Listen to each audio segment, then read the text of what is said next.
तुका म्हणे कळा अंगी जयाच्या सकळा.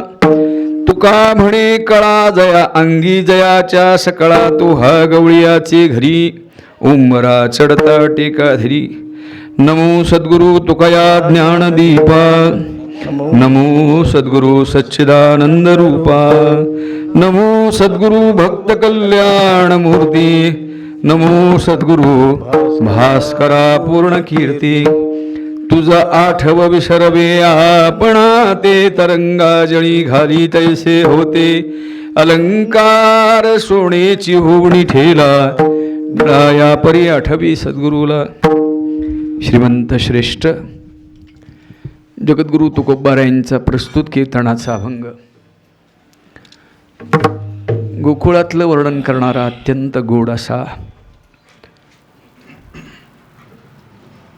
सर्वसाधारण काल्याच्या कीर्तनाकरता घेतलेला अभंग आहे. संत श्रेष्ठ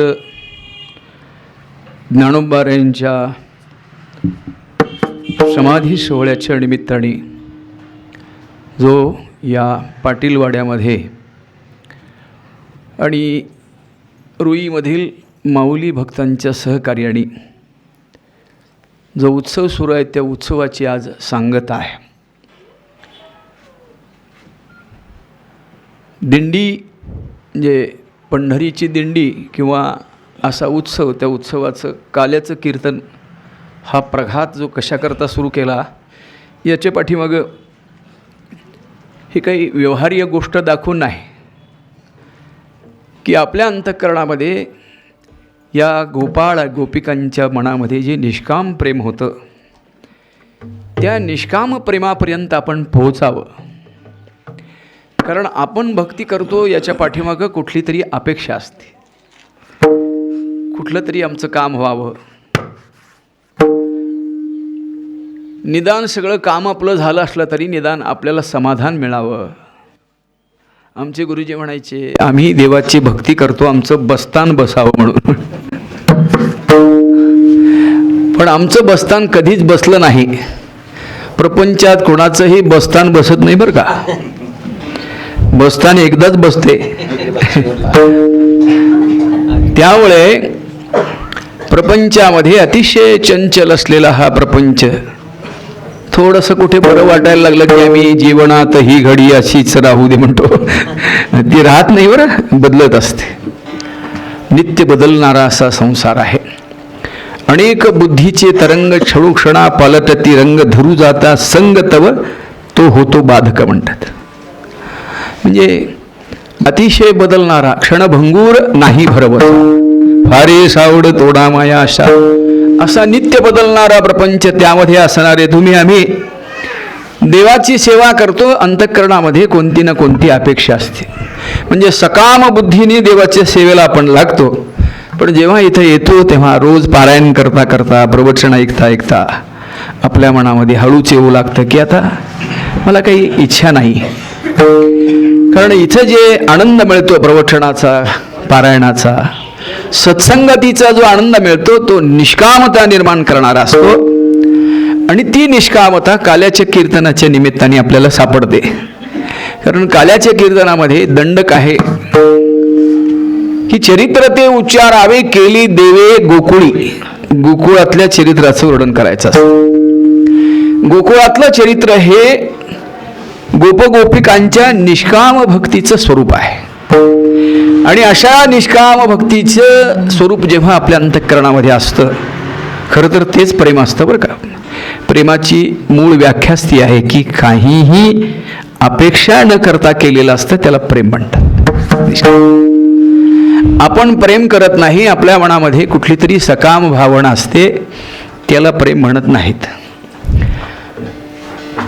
ती अंतःकरणात असलेली कामेच्छा अशा पद्धतीने कोणती तरी अंतःकरणात असलेली तीव्र इच्छा, त्या इच्छेच्या दृष्टीने यांच्याकडून माझं काहीतरी काम होईल म्हणून सरकारांच्यावर प्रेम करायचं, तशा प्रकारचं प्रेम नाही. यामध्ये तोही सुखी असावा, आपणही सुखी असावं. त्याचं उदाहरण मी नेहमी सांगतो श्रीकृष्ण परमात्मा द्वारकेमध्ये असताना उगीच माझ्या पोटात दुखतंय असं सोंग केलं. देवाच्या पट्टा राण्या किती होत्या? 16,108 इतक्या राण्या होत्या. त्या सगळ्या राण्या त्याच्या भोवती जमा झाल्या. आता केवढ्या जमा झाल्या असतील मला सांगा? 16,108 म्हणजे किती मोठं दालन असेल? तो परमात्मा कसा असेल त्याची जरा कल्पना करा. मुख्य या रुक्मिणी आदी सत्यभामादी राण्या होत्या. त्या पुढं होऊन देवा काय होते तुम्हाला? नाही म्हणजे माझ्या पोटात फार दुखतंय. मग दुखतंय तर मग काय करावं? हाकीम आणले, वैद्य आणले. प्रथम उपचार तर झाला होता, सोडा लिंबू काय असेल ते ओवा. पण पोटात दुखायचं काही कमी होईना. पोटात दुखायचं सोंग होतं. ते खरंच दुखत असतं तर बरं झालं असतं. सोंग कवा बरं होईल का? सोंग नाही, बरं काय व्हायचं दिसे ना. मग यांच्या इथे काहीतरी घोळ झाला तर यांची पद्धत होती. आपण कसं करतो, आपल्या इथं सुद्धा काहीतरी सुरू झालं तर आपल्या एखाद्या मित्राला बोलून आणतो, त्याला पुढं करतो. तर ते सगळं सख्याला आपल्या सांगत असतं. तसं नारद महर्षींना बोलवण्यात आलं. त्यांना फोन केला म्हणा की हो. नारद महर्षींना यायला वेळ लागायचा नाही. हाक मारल्याबरोबर नारायण नारायण समोर उभारले. नारद महर्षी विचारतात, देव काय होते? सगळे उपचार झालेले आहेत म्हणाले. तुम्हाला काय? तुम्हाला हे बरं वाटत? तुम्ही सगळ्या जगाचं औषध आहात, तुम्हीच असं करा, याचं औषध तुम्हीच सांगा म्हणे. देवालाच म्हणाले. आता देवालाच औषध सांग. देवानी म्हटलं बाबा मला औषध माहिती आहे, मी सांगतो, पण ते औषध मला कोण देईल असं वाटत नाही. असं कसं म्हणता? त्याच्याकरता आम्ही काहीही करू म्हणाले. या सगळ्या राण्या तुम्हाला औषध उपलब्ध करून देऊ. अहो तुम्ही द्वारकाधीश भगवान आहात, त्यांच्या आम्ही पट्ट राण्या आहोत. त्यामुळे इथं तुम्हाला काय हवं ते आम्हाला आणून देता येईल. बस एवढं म्हणायचे पुरुष देवाने सांगितलं की मला भक्ताच्या पायाची थोडी धूळ खाल्ली की बरं वाटेल म्हणे. आता भक्ताच्या पायाची धूळ म्हटल्यावर सगळ्या राण्या मागं सरल्या. मी भक्त आहे, माझ्या पायाची धूळ घ्या असं कोण म्हणणार आहे? आम्ही मंदिरात जायचं झालं तरी हातपाय धुवून जातो आत. म्हणजे मंदिरातल्या फ्लोअरवर सुद्धा आपला पायाचा धुरळा जाऊ नये याच्याकरता स्वच्छ पाय धुवून जातो. आणि असं असताना आपल्या पायाची धूळ भक्त कोण देणार? सगळ्यांना असं वाटायला लागलं की आपल्या पायाची धूळ देवाला खायला घालायची म्हणजे आपल्याला पाप लागेल असं वाटायला लागलं. कुणी द्यायला तयार होणार. अनेक भक्तांना विचारलं. नारद महर्षी पुन्हा देवाकडे आले. म्हणायला लागले, देवा औषध तुम्ही सांगितलं खरं आहे, पण ते कुठल्या मेडिकलमध्ये मिळते ते बी सांगा म्हटले. आता त्यांनी सांगितलं हे आता औषध पाहिजे असेल तर गोकुळ मेडिकलला जावं म्हणे. गोकुळामध्ये जा. गोकुळामध्ये नारद महर्षी कुठे गेले? गोकुळामध्ये गेले. आणि गोकुळात जाऊन सांगितलं की देवा मी भगवंताकडून आलो आहे आणि मी भगवंताकडून आल्यामुळे त्यांची तब्येत बरी नाही म्हणून आलो आहे. सगळे गोकुळातले सगळेच गोपाळ गोपिका देवाची नारदांच्या भोवती गराडा करतात. आणि नारद महर्षींना म्हणायला लागतात, तुम्ही एवढ्या लांब आला, त्यांना बरं नाही, तुम्ही एवढ्या लांब आला, तुम्हाला काही समजते का? औषधं करायची नाहीत का? तिकडे काय डॉक्टर वगैरे नाहीत का? एवढं बोलायला लागले. कोण काय बोलते त्याला हिशोब नव्हता. सगळेजण बोलायला लागले. त्यांनी सांगितलं बरोबर आहे, पण तिकडं काही त्यांना बरे वाटेना. भक्ताच्या पायाची धूळ पाहिजेल आहे म्हणून मी इकडे आलो आहे. एवढं म्हणायची पुरुषात कुणीतरी हारा आणला. हारा माहिती आहे का? आत्ताच्या भाषा सांगू का? टप टप. मोठा टप असतो बघा, टप. तर ते आत्ताच सांगावं लागतं, इंग्रजीच बोलावं लागतं, मराठी कळत नाही. मग टप आणला आणि त्या टपामध्ये सगळेजण आपले पाय झाडायला लागले. नारद महर्षी डोक्याला हात लावतात. अरे तुम्हाला असं वाटत नाही का देवाला आपल्या पायाची धूळ द्यायची म्हणजे पाप लागेल असं वाटत नाही का? नारद महर्षी म्हणले, गोपाळ म्हणले, नारदा तुम्ही आम्हाला पाप लागो अथवा घोर नरक भोगायला लागो, पण देव आमचा सुखी असला पाहिजे, याला प्रेम म्हणतात बरं का. हे निष्काम प्रेम या गोपगोपिकांमध्ये होतं. म्हणून त्या गोपगोपिकांची कथा ऐकता ऐकता आपल्या मनात सुद्धा असं निष्काम प्रेम निर्माण होऊ शकतं. 7 दिवस जर आपण व्यवस्थित अशी सेवा केली असेल, प्रेमाळी सेवा केली असेल, अंतःकरणामध्ये अशा प्रकारचा उच्च विचार आला असेल. आम्ही अधो विचाराकडे जास्त असतो, म्हणजे अंतःकरण आपलं वरती सरकावं. रामकृष्ण देव म्हणायचे, संसारी माणसाचं मन कमरेच्या खाली असतं म्हणायचे, संसारी. आणि जो भक्त असतो, प्रेम ज्याच्या अंतःकरणामध्ये असतं, त्याचं मन नेहमी इथं असतं. आणि तुरीय अवस्थेमध्ये जो असतो त्याचं मन नेहमी या ब्रह्मांडाच्या अवस्थेत असतं. म्हणजे त्याची ठिकाणं ते सांगायचे. कशाकरता की सर्वसाधारण तुमचे आमचे विचार असे खाली असतात. म्हणजे आता चाललो बसलो तर सारखं पाय दुखायलात का माझं, ह्याचं आता कीर्तन कवा आवरायचं असं वाटतं आपल्याला, मनात येऊन जातं आपल्या. पण जेव्हा आपलं मन अंतःकरणाच्या ठिकाणी येतं त्यावेळी पाय दुखत नाहीत बरं का. दिंडीत आता एरवी आम्ही इकडं घरात पाय दुखतात आपले, पण दिंडीत चालायला लागलो, भजनात लक्ष असलं, पायच दुखत नाहीत आपले. कीर्तनात तुम्ही उभारलात करा, आता पाय दुखत नाहीत, नक्की दुखत नाहीत, हो की नाही. विठोबा रखुमा पुढे सरून बसा, पुढे.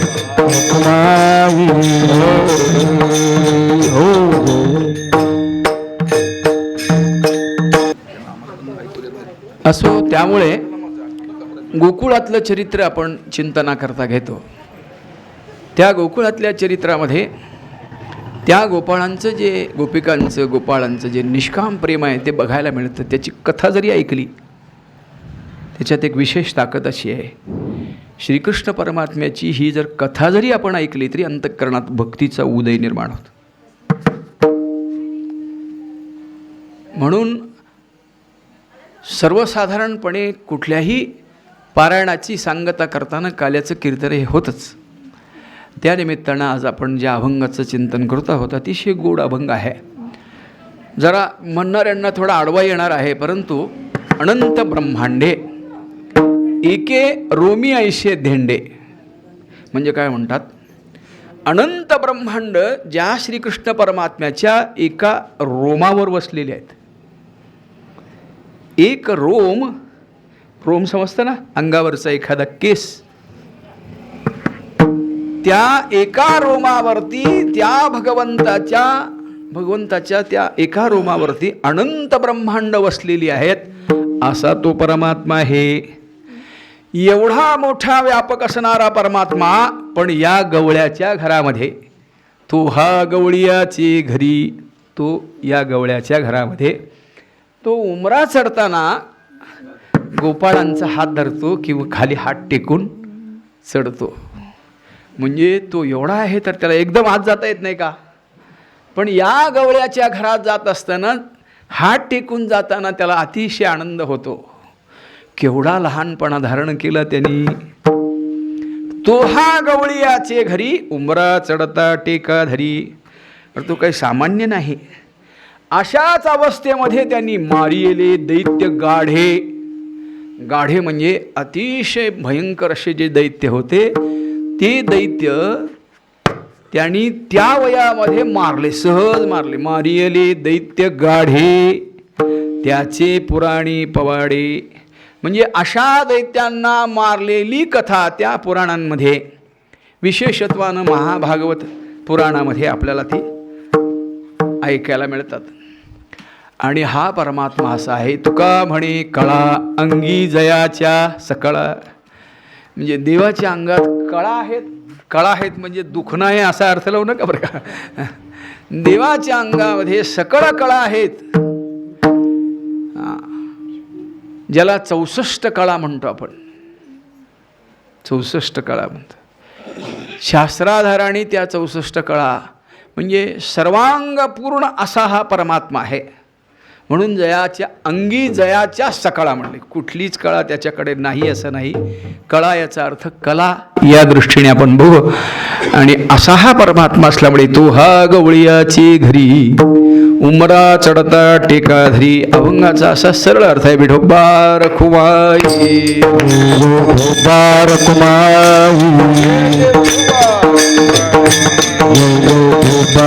रखुमाई बोला पुंडली गवारी ठेल श्री ज्ञानदेव तुकार रखुमाई हो पार कुमाई तुबार कुमाई तुबार कुमाई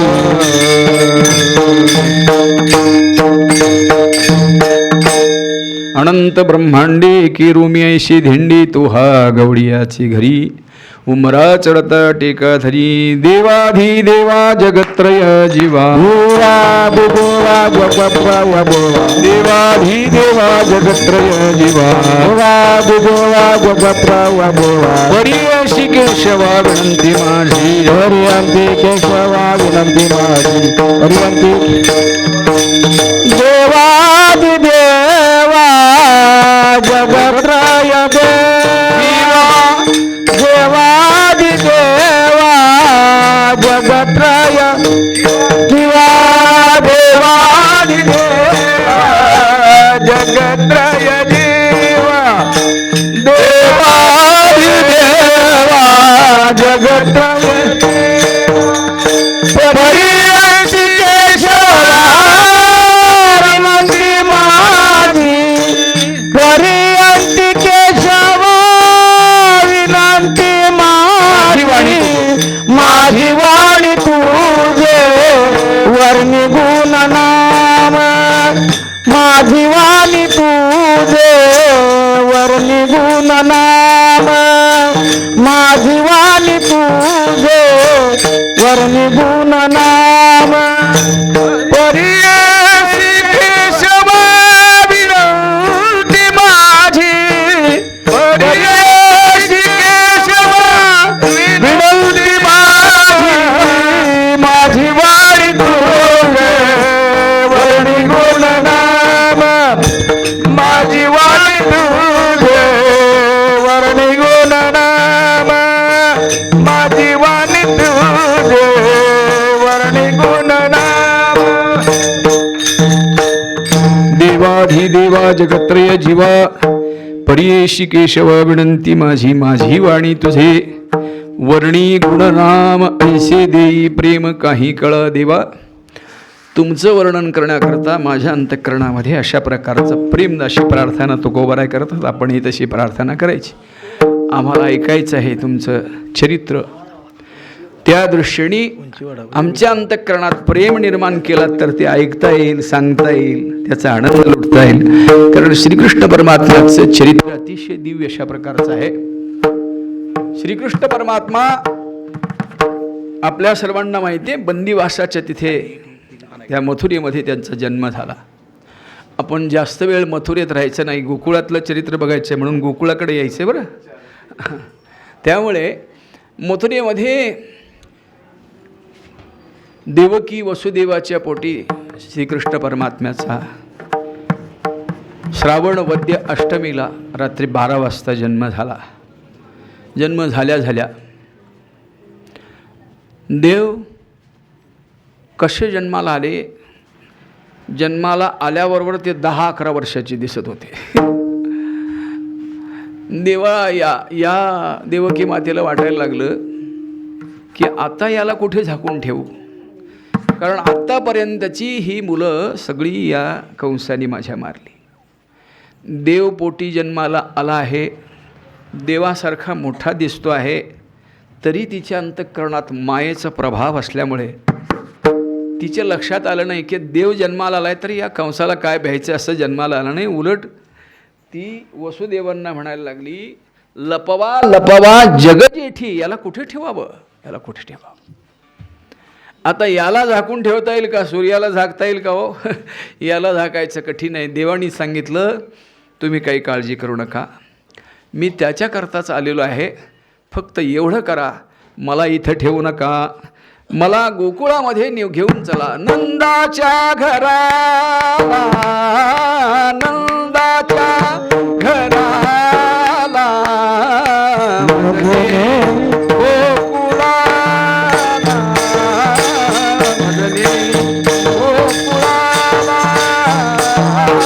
नंदाच्या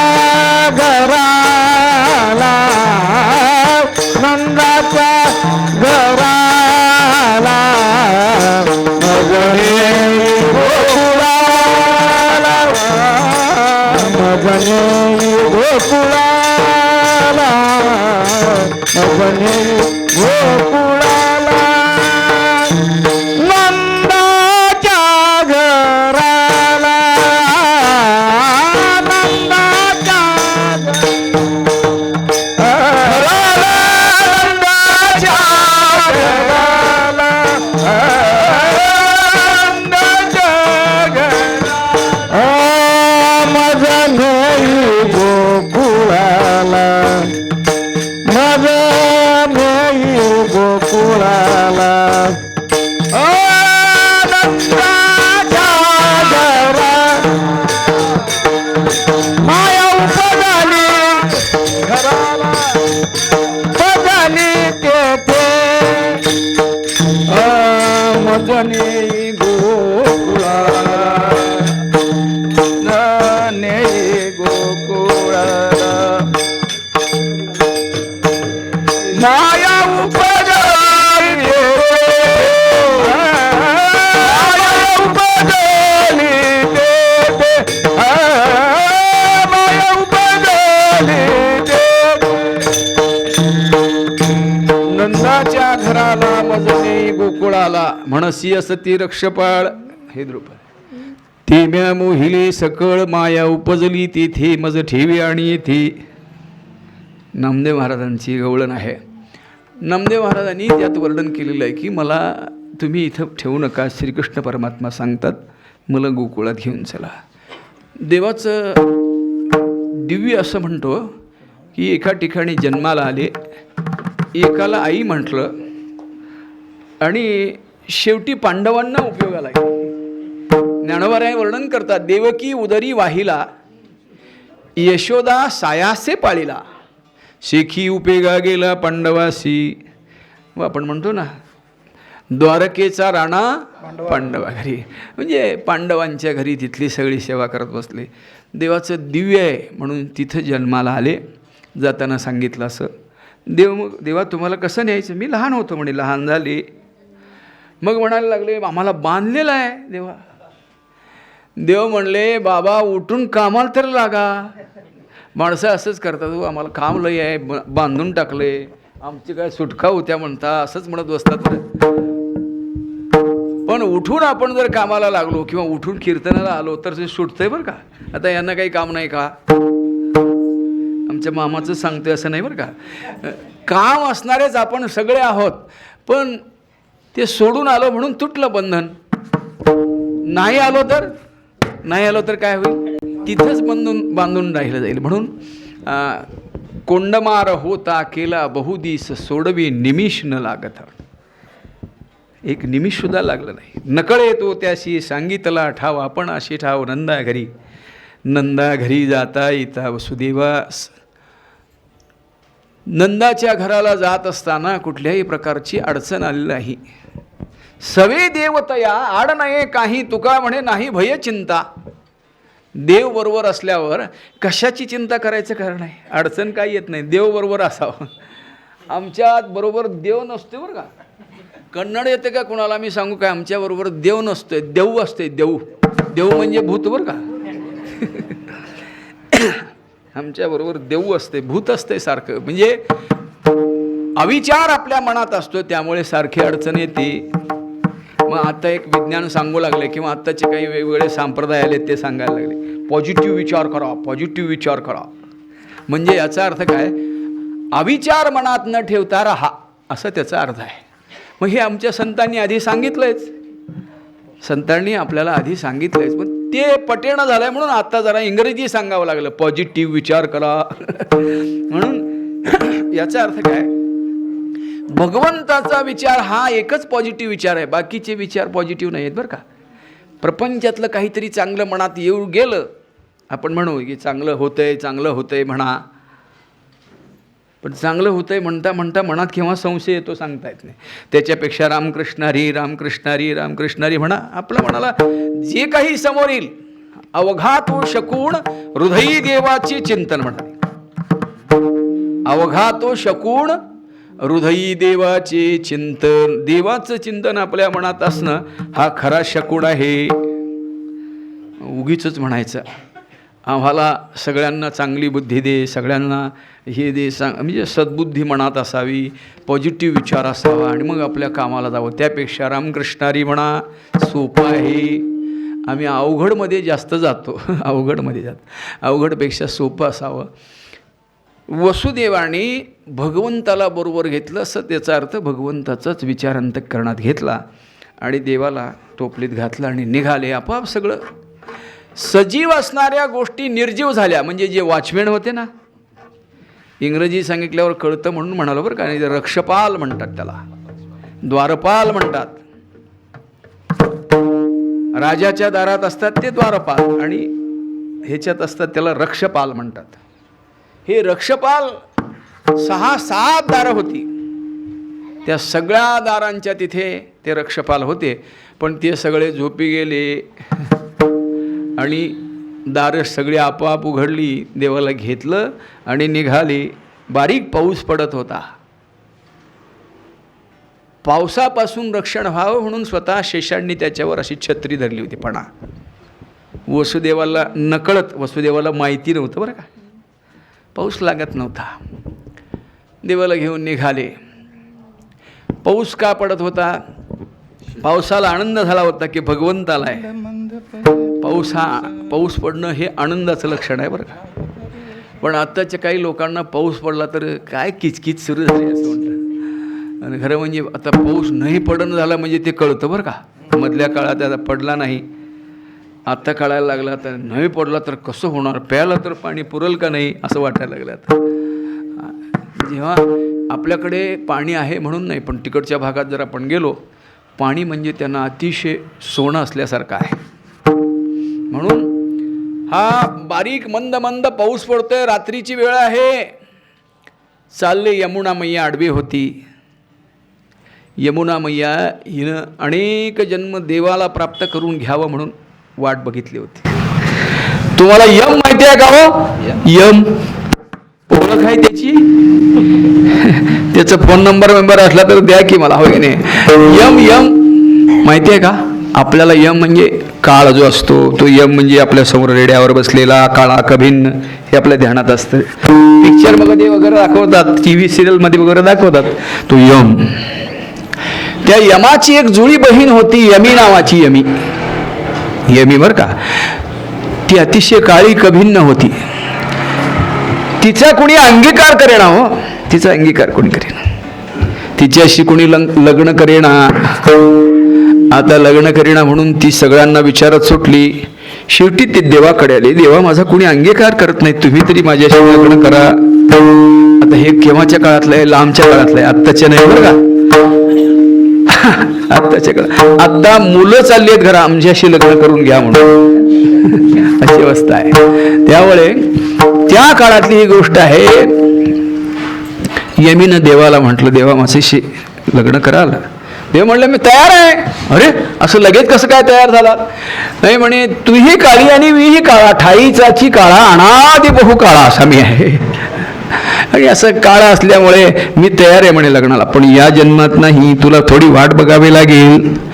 पण ती थांबायला तयार नव्हती. माझ्याशी आधी तुम्ही लग्न करा, मग तो आपल्याला प्राप्त व्हावा म्हणून ती अनेक प्रयत्न करायला लागली. अनेकांकडून वशिले लावून बघितले, शेवटी तपश्चर्या करायला बसली. तुम्ही उत्तरांचलला जर गेला असाल, बद्री केदारच्या चारोधाम यात्रेला, तर यमुनोत्रीचं जे शिखर आहे अतिशय उंच शिखर आहे.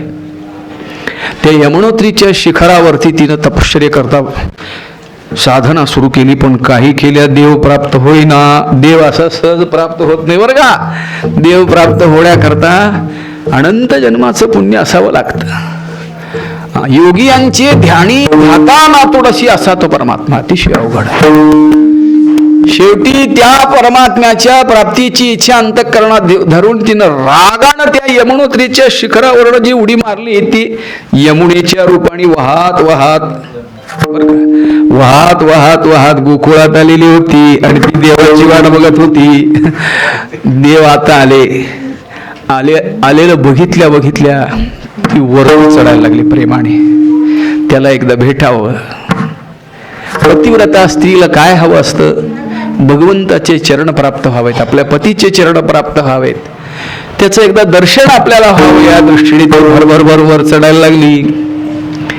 आता वर चढायला लागल्यावरती बापाचं अवघड होणार. देवाने विचार केला, आल्याबरोबर बाबाला त्रास देणं हे काय बरं नाही म्हणले, आणि देवाने तिच्याकरता आपल्या डाव्या पायाचा अंगठा बाहेर काढला आणि तिला स्पर्श केला. तो स्पर्श झाल्या झाल्या आणि तिला सांगितलं, मी आलो आहे तुझ्या या यमुनेच्या वाळवंटामध्ये खेळण्याकरता, तुझा अंगीकार करण्याकरता, तुला सुखी करण्याकरता, तुला समाधानी करण्याकरता मी आलो आहे.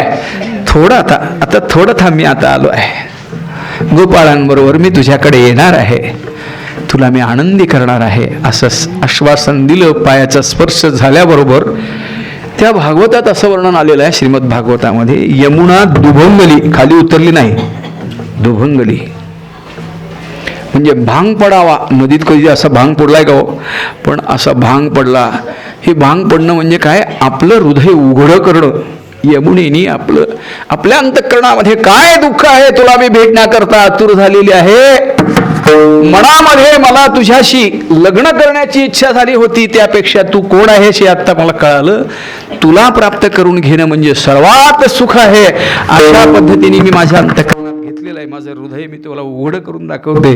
त्यातनं वाट झाली आणि वसुदेव पलीकडे गेली. गोकुळामध्ये पोहोचले. गोकुळात पोहोचल्या सगळ्यात मोठी गोष्ट काय झाली असेल तर, चिंता ते पळाली गोकुळाबाहेर.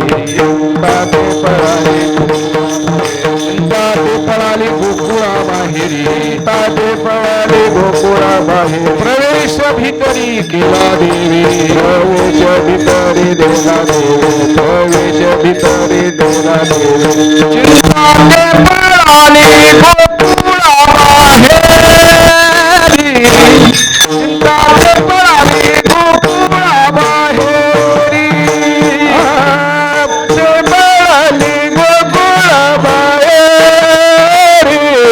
चिंता ते पळाली गोकुळाबाहेर. चिंता त्याच्या भितरी केला देवे, प्रवेशाची वाडी केला देवे, केला देवे, केला देवे. माझी वाणी तुझेवर निघून नाम, माझी वाणी तुझेवर निघून नाम. प्रवेश भितरी केला देवे, केला देवे, केला देवे. माझी वाणी तुझेवर निघून नाम, माझी वाणी तुझेवर निघून नाम.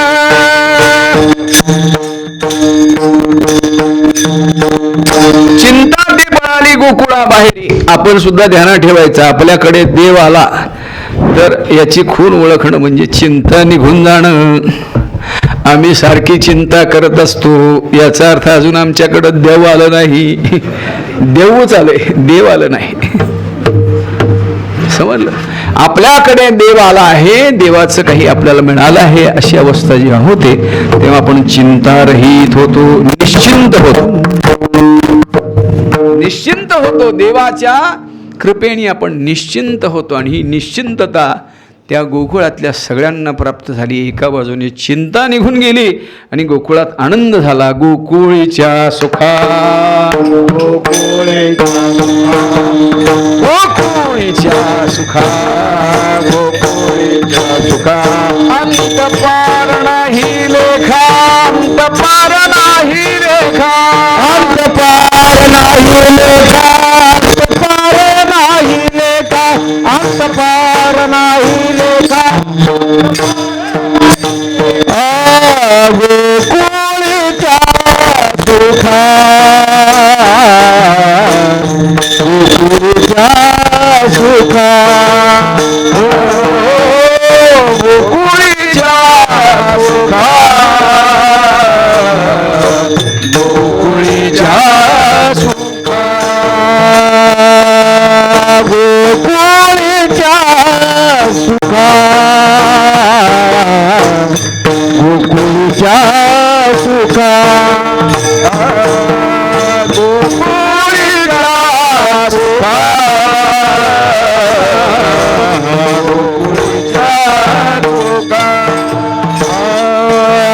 पार नाही लेका चला भोगी अंत पार नाही लेका अंत पार नाही लेका हरे कृष्ण नंदा घरी बाळकृष्ण नंदा घरी बाळकृष्ण नंदा घरी बाळकृष्ण नंदा घरी अंत पार नाही लेखा अंत पार नाही लेखा अंत पार नाही लेखा बाळकृष्ण नंदा घरी बाळकृष्ण नंदा बाळकृष्ण नंदा घरी नंदा घरी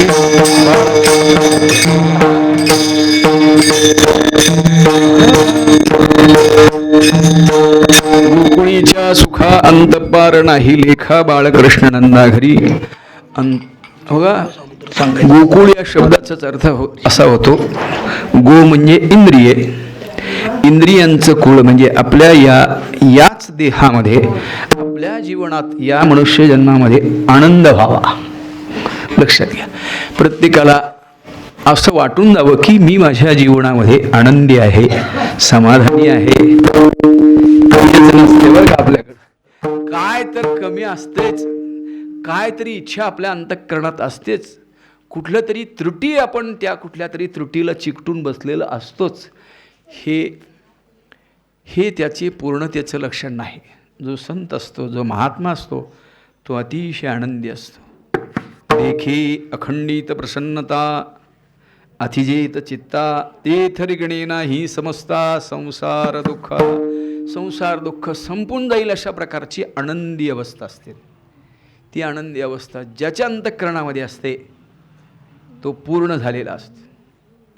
काहीतरी मनात अजून राहिलेलं असते. पलीकडचं एक प्लॉट घ्यायचं मनात होतं, पण ते काय मेळच होईना पैशाचा, असं काहीतरी मनात येत राहतं. म्हणजे कुठल्या तरी अपेक्षा. मी एक सांगितलं बरं का, प्रत्येकाच्या मनात काय काय हे तुमचं तुम्ही जाणं आणि माझं मी जाणतो, मला बी काहीतरी असणार आहे. म्हणजे अशा प्रकारे, परंतु आपण अशा स्थितीत समाधानी असं प्रसादे सर्व दुःखानां हानी रसोपजायते प्रसन्न चेतसु ह्यास्यु बुद्धी पर्यवतिष्ठते. गीता म्हणते बरं का, तिथं सांगितलंय प्रसन्न असणं, प्रसाद रूप आपलं जीवन असणं हे महत्वाचं आहे. आपल्या मनात असावं की ज्ञानेश्वरी वाचली बाबा, पंढरीची वारी केली बाबा. सत्संगामध्ये इथं आठवड्यातनं 3 वेळा सत्संग असतो. आपण येता सत्संगला, त्या सत्संग आपण केला, संतांची संगती लाभली, याच्यात तृप्त असावं. मी हरिपाठ रोज म्हणतो, मी भगवत चिंतन करतो, या दृष्टीने तृप्त असावं. ही तृप्ती आपल्या जीवनामध्ये असावी. व्यवहार्य प्रपंचाचा काही विचार आपल्या मनात येऊ नये.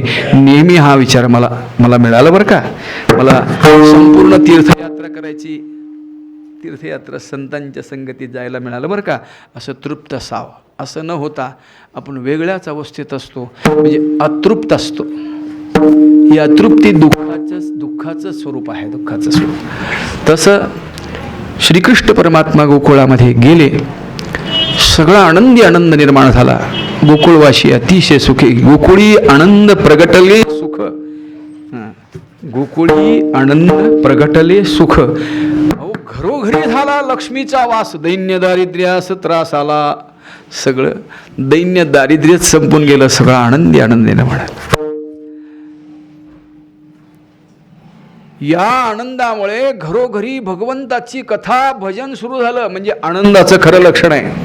भगवंताची कथा ऐकणं, भगवंताचं भजन होणं हे खरं आनंदाचं लक्षण आहे. आत्ता आनंदाचं लक्षण काय असतं तुम्हाला माहिती आहे? दान दान दान असा तो डॉल्बी लावला जातो. त्या डॉल्बीच्या धक्क्यानं जरा कुठंतरी जीव धरून असतात, ती बी मरत्यात.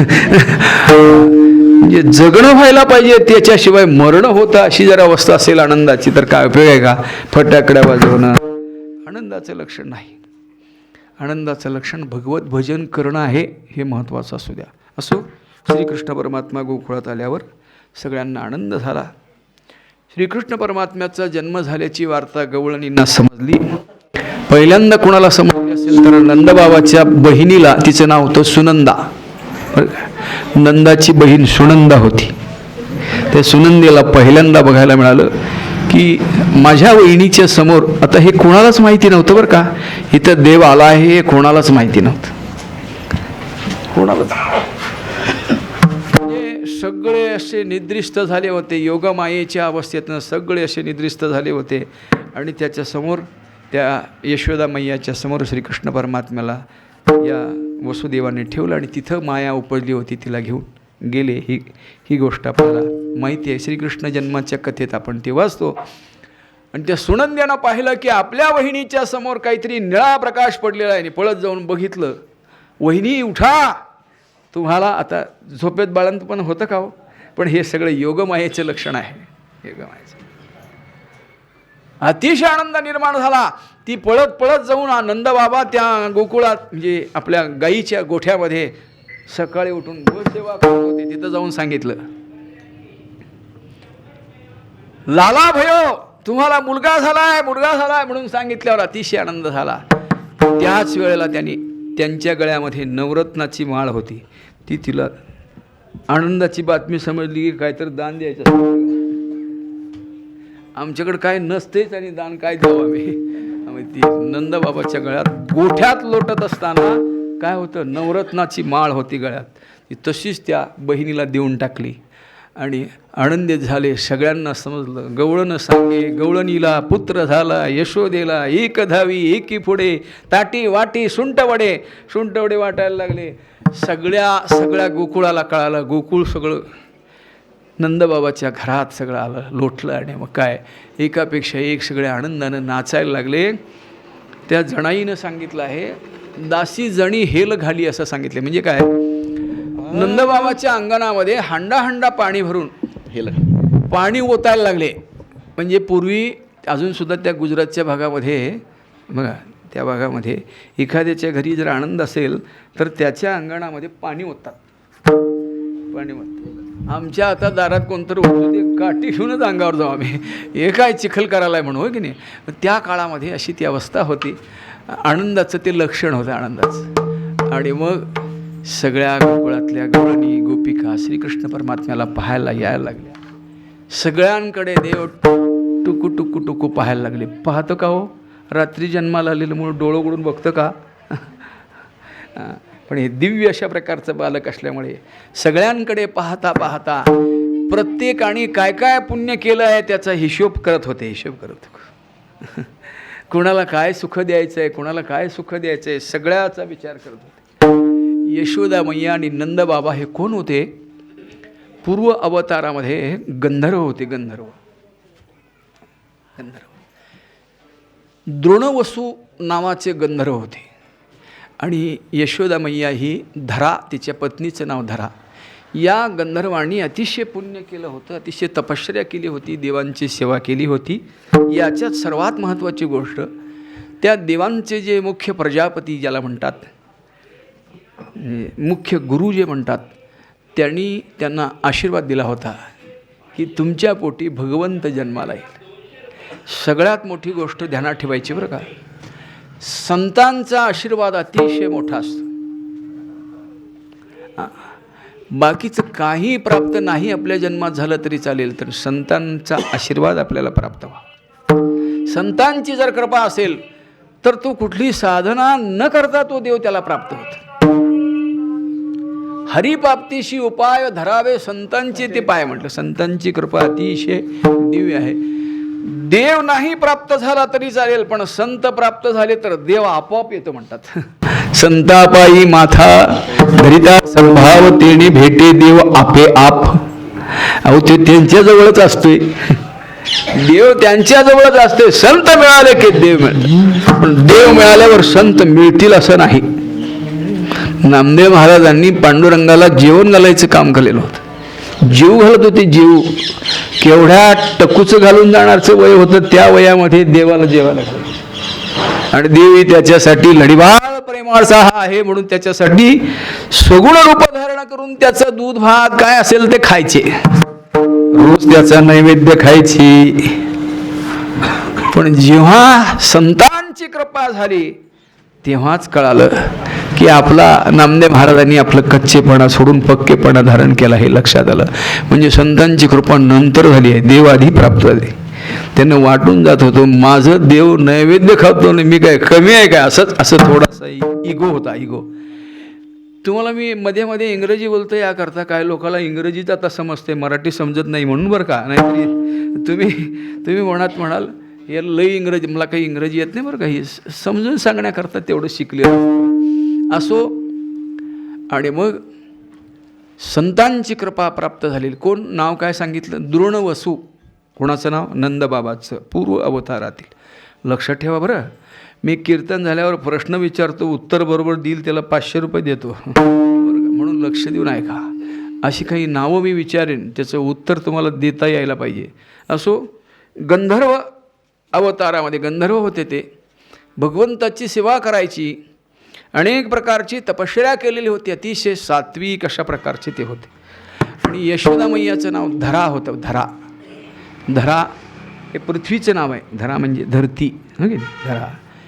यशोदा मैया ही धरा होती आणि ते नंदबाबा हे द्रोणवसू होते. दोघांनी अतिशय प्रेम केलेलं होतं आणि संतांचा आशीर्वाद प्राप्त झालेला होता. संतांचा आशीर्वाद आणि त्यांच्या अंतःकरणामध्ये असलेलं जे प्रेम आहे त्या प्रेमापोटी ते त्या गोकुळात जन्माला आले होते. आणि त्यांना आशीर्वाद काय होता की तुमच्या पोटी प्रत्यक्ष परब्रह्म जन्माला येणार आहे. प्रत्यक्ष परब्रह्म आणि प्रत्यक्ष परब्रह्म जन्माला येणार आहे असा आशीर्वाद असल्यामुळे त्यांच्या पोटी श्रीकृष्ण परमात्मा जन्माला आले. आणि मग त्यांच्या ऋणातून मुक्त होण्याचा प्रयत्न देव करायचे. हे गोकुळातल्या सगळ्यांचं ऋण होतं, सगळ्यांचं ऋण, अनेकांचं ऋण होतं. सगळे वाट पाहत होते, सगळे वाट पाहत. परवा सांगितलंय कहाणी. तो गोवर्धन पर्वत वाट बघत होता. का? पूर्व अवतारामध्ये, रामावतारामध्ये ते सेतुबंधनाचं काम चालू असताना एक मोठे डोंगर उचलून तिथं टाकले जात होते. दगड मोठमोठे उचलून टाकले जात होते आणि तो सेतू बांधायचं चाललं. कुणीतरी एका वानराने गोवर्धनाच्या खाली हात घातला आणि उचलला. तेवढ्यात हनुमंतराय तिथं आले. थांब म्हणे, थांब. काय झालं? सेतुबंधन संपलंय म्हणले, काम झालेलं आहे, ठेव त्याला म्हणले. खाली ठेवायला लागल्यावर गोवर्धन पर्वत मूर्त रूपात उभारला आणि हात जोडले. हे भक्तराज मारुतीराया, तुम्ही मला रामकार्याकरता न्यालात म्हणून अतिशय आनंद झाला होता आणि तुम्ही काय करताय म्हणे, मला का खाली ठेवलं? कुठंतरी कोपऱ्यात टाका चला. नाही म्हणे, मध्ये अडचण होईल म्हणे, आता नको म्हणे, आता माझ्यावर कृपा करा. हनुमंतरायांना सांगितलं, मी भक्त आहे पण प्रत्यक्ष देव तुला उचलायला येईल म्हणे. ती वाट बघत होतं बघा का गोवर्धन पर्वत, माझा देव उचलायला येणार आहे पुढच्या अवतारामध्ये. देव उचलण्याकरता मला गोवर्धन वाट बघत होता. मग अशी आपल्याला सांगितलं यमुना वाट बघत होती, तिथली झाडं वाट बघत होती. अनेक वृक्ष, अनेक ऋषींच्या रूपाने तिथं राहिले होते. गोपाळ गोपिका ह्या सगळ्या जणांचं अनंत जन्माचं पुण्य होतं. गोपिका कोण होत्या याविषयी आपण नेहमी सांगतो. गोपिका ह्या वेदगर्भीच्या श्रुती होत्या. वेदातल्या श्रुतींनी देवाचं वर्णन केलं. श्रुती याचा अर्थ ऋचा म्हणतात. देवाचं वर्णन करणाऱ्या अशा ऋचा, ज्याला आपण मराठीत प्रबंध म्हणू. एक असा देव असा आहे, देव तसा आहे असं सांगणारं त्याला ऋचा म्हणतात. त्या सगळ्या ऋचांनी देवाचं वर्णन करून करून त्या थकल्या आणि म्हणायला लागल्या, अनुमानेना श्रुतीने ती म्हणती गोविंदुरे. श्रुती म्हणायला लागल्या, नेती आम्हाला काही समजत नाही देवा, तुझे गुण समजत नाहीत, असा तू आहेस, अतिशय दिव्य आहेस. न समजणारा असा देव, त्याच्या संगती सुखाची इच्छा करून या गोपिकांनी तिथं, या ऋचांनी गोपिकांचं रूप धारण केलं आणि त्या तिथं आलेल्या होत्या. दुसरं आपण नेहमी सांगतो, त्या अहिल्याच्या उद्धाराच्या वेळेला श्री रामप्रभूंच्या पदस्पर्शाने त्या अहिल्याची शिळा झालेली होती ना, त्या शिळेचं सुंदर स्त्रीमध्ये रूपांतर झालेलं बघितलं. तिथं असणाऱ्या ऋषींनी विचार केला, आता कशाला तपश्चर्या करायची म्हणले, आपण सुद्धा एक बायको करून घेऊ. हे कोणतरी महापुरुष आलेला आहे, त्याच्या पायाला एक दगड लावला की एखादी स्त्री होते आणि लग्न करून निवांत राहू, कशाला तपश्चर्या करायची म्हणली. देवाने विचार केला, ही तपश्चर्या यांची फुकट जायला नको, यांना प्रपंचात पाडायचं नाही मला. देवानी सरस्वती मातेला सांगितलं, यांच्या जिभेवर बसा आणि जरासं बदल करा. हे आले आम्हाला स्त्रिया करून द्या म्हणायला, पण ते झालं, आम्हाला स्त्रिया करून घ्या म्हणले. येताना असे दगड घेऊन आले होते बरं. आमचे गुरुजी गमतीनं सांगायचे की एखादा जाड ऋषी असला तर त्याला ढोबळी बायको पाहिजे म्हणून मोठा दगड घेऊन यायचा असं म्हणायचं. म्हणजे प्रत्येकजण आपल्याला स्त्री पाहिजे, लग्न करायचं आहे अशा बुद्धीनं आले खरे, परंतु देवाने त्यांची तपश्चर्या, त्यांच्या पाठीमागं असणारं पुण्य याचा विचार केला आणि सांगितलं सरस्वती मातेला बदल करा, आम्हाला स्त्रिया करून द्या म्हणायचं ते घ्या म्हणले. घ्या म्हणल्यावर देवानी तथा असतो म्हटलं. घ्या तर तुम्हाला पुढच्या अवतारामध्ये जन्माला यावं लागेल. गोपिकांच्या रूपाने ते जन्माला आली. अतिशय दिव्य. गोपाळांच्या बद्दल सुद्धा आपण नेहमी सांगतो, गोपाळ ही पूर्व अवतारातली वानरं होती. या वानरांनी श्रीरामप्रभूंच्या कार्यामध्ये म्हणजे त्या रावणाला मारण्याकरता, रावणाशी त्या राक्षसांच्यावर विजय मिळवण्याकरता सहकार्य केलं. अतिशय मोठं काम केलं. एवढं मोठं सैन्य सांभाळत जायचं अवघड असतं. रामप्रभू खरं म्हणजे वनवासी होते आणि असं असताना एवढं मोठं जर हे सैन्य माणसांचं नेलं असतं तर अवघड झालं असतं. यांची जेवणाचीच व्यवस्था करायला लागली असती. कीर्तनाला 4 टाळकर न्यायचं म्हणजे काय आम्हाला पुढं सांगायला लागते, जेवणाची व्यवस्था आहे काय त्यांची असं म्हणावं लागते. आणि मग ही एवढी 18 पद्मा वानरांची व्यवस्था करायचं. पण ही पाला खाऊन युद्ध केलं पाला. तिथे गेल्यावर आणि तो विजय मिळवून परत आल्यावर सीतामाईला वाटायला लागलं. माऊलींचं जे हृदय असतं अतिशय कोमल असतं. त्यांना वाटतं निदान यांना चहा तरी द्यावा, यांना जेवायला तरी घालावं, यांचे काहीतरी उपकार आहेत, त्या उपकारातून उत्तराई होण्याचा प्रयत्न करतात. म्हणजे काहीतरी लग्न समारंभ असा मोठ्या कार्यक्रमात कोणतरी मदत केली असली तर त्याला एखादं जेवण घालावं असं वाटतं बरं का. विशेष मदत करणाऱ्यांना इंग्रजी सांगू का, रिसेप्शन ठेवलं त्यांनी, रिसेप्शन. स्नेहभोजन मराठीत सांगितलेलं समजणार नाही म्हणून इंग्रजीत सांगितलं बरं का. स्नेहभोजनाचा कार्यक्रम आयोजित केला आणि सीतामाई रामप्रभूंना सांगतात की यांना जेवण घालावं सोडतो. रामप्रभू म्हणले, यांना जेवण घालण्याच्या भानगडीत तू पडू नको, पण सरकार देवाचे बायकोसुद्धा ऐकत नव्हती हो. देवाचे ऐकलं नाही, जेवण केलंच. आता ते जेवण करणारी अन्नपूर्णा आहे. एवढं सुंदर जेवण केलं, एवढ्या प्रकारचं जेवण केलं, त्याला हिशोब नाही. रामायणामध्ये वर्णन केलेलं आहे, लोणची 56 प्रकारची होती. बाकीचं कसलं असेल सांगा. मोठी मोठी ताटं ठेवली होती. वानरांना ओळीनं वशिष्ठ मुनींनी बसवलं आणि जेवायला वाढायला स्वतः सीतामाईनी त्यांच्या सख्या काही होत्या विजेसारख्या वाढत होत्या. भर भर भर भर भर वाढायला सुरू झालं. झालं असं काही लोकांना सवय असते बरोबर. अजून त्या यजमानांनी पाणी सोडल्याशिवाय खरं म्हणजे पाण्याला हात लावायचं ना, जेवणाला हात लावायचं नसतं. यजमानांनी जेव्हा पाणी सोडलं होईल आणि त्यांनी घ्या म्हणणं होईल त्यावेळेस ते आपलं असतं. मग पाणी फिरवायचं. आम्ही काय करतो, जेवायला बसल्यावर जागा करतो. सुजीला जरा जागा, त्या पापड असते त्याला जरा जागा, भाजीला जरा, असं करत करत केव्हा आपले हात आधी जेवण करायच्या आधीच आपले ओले झालेले असतात.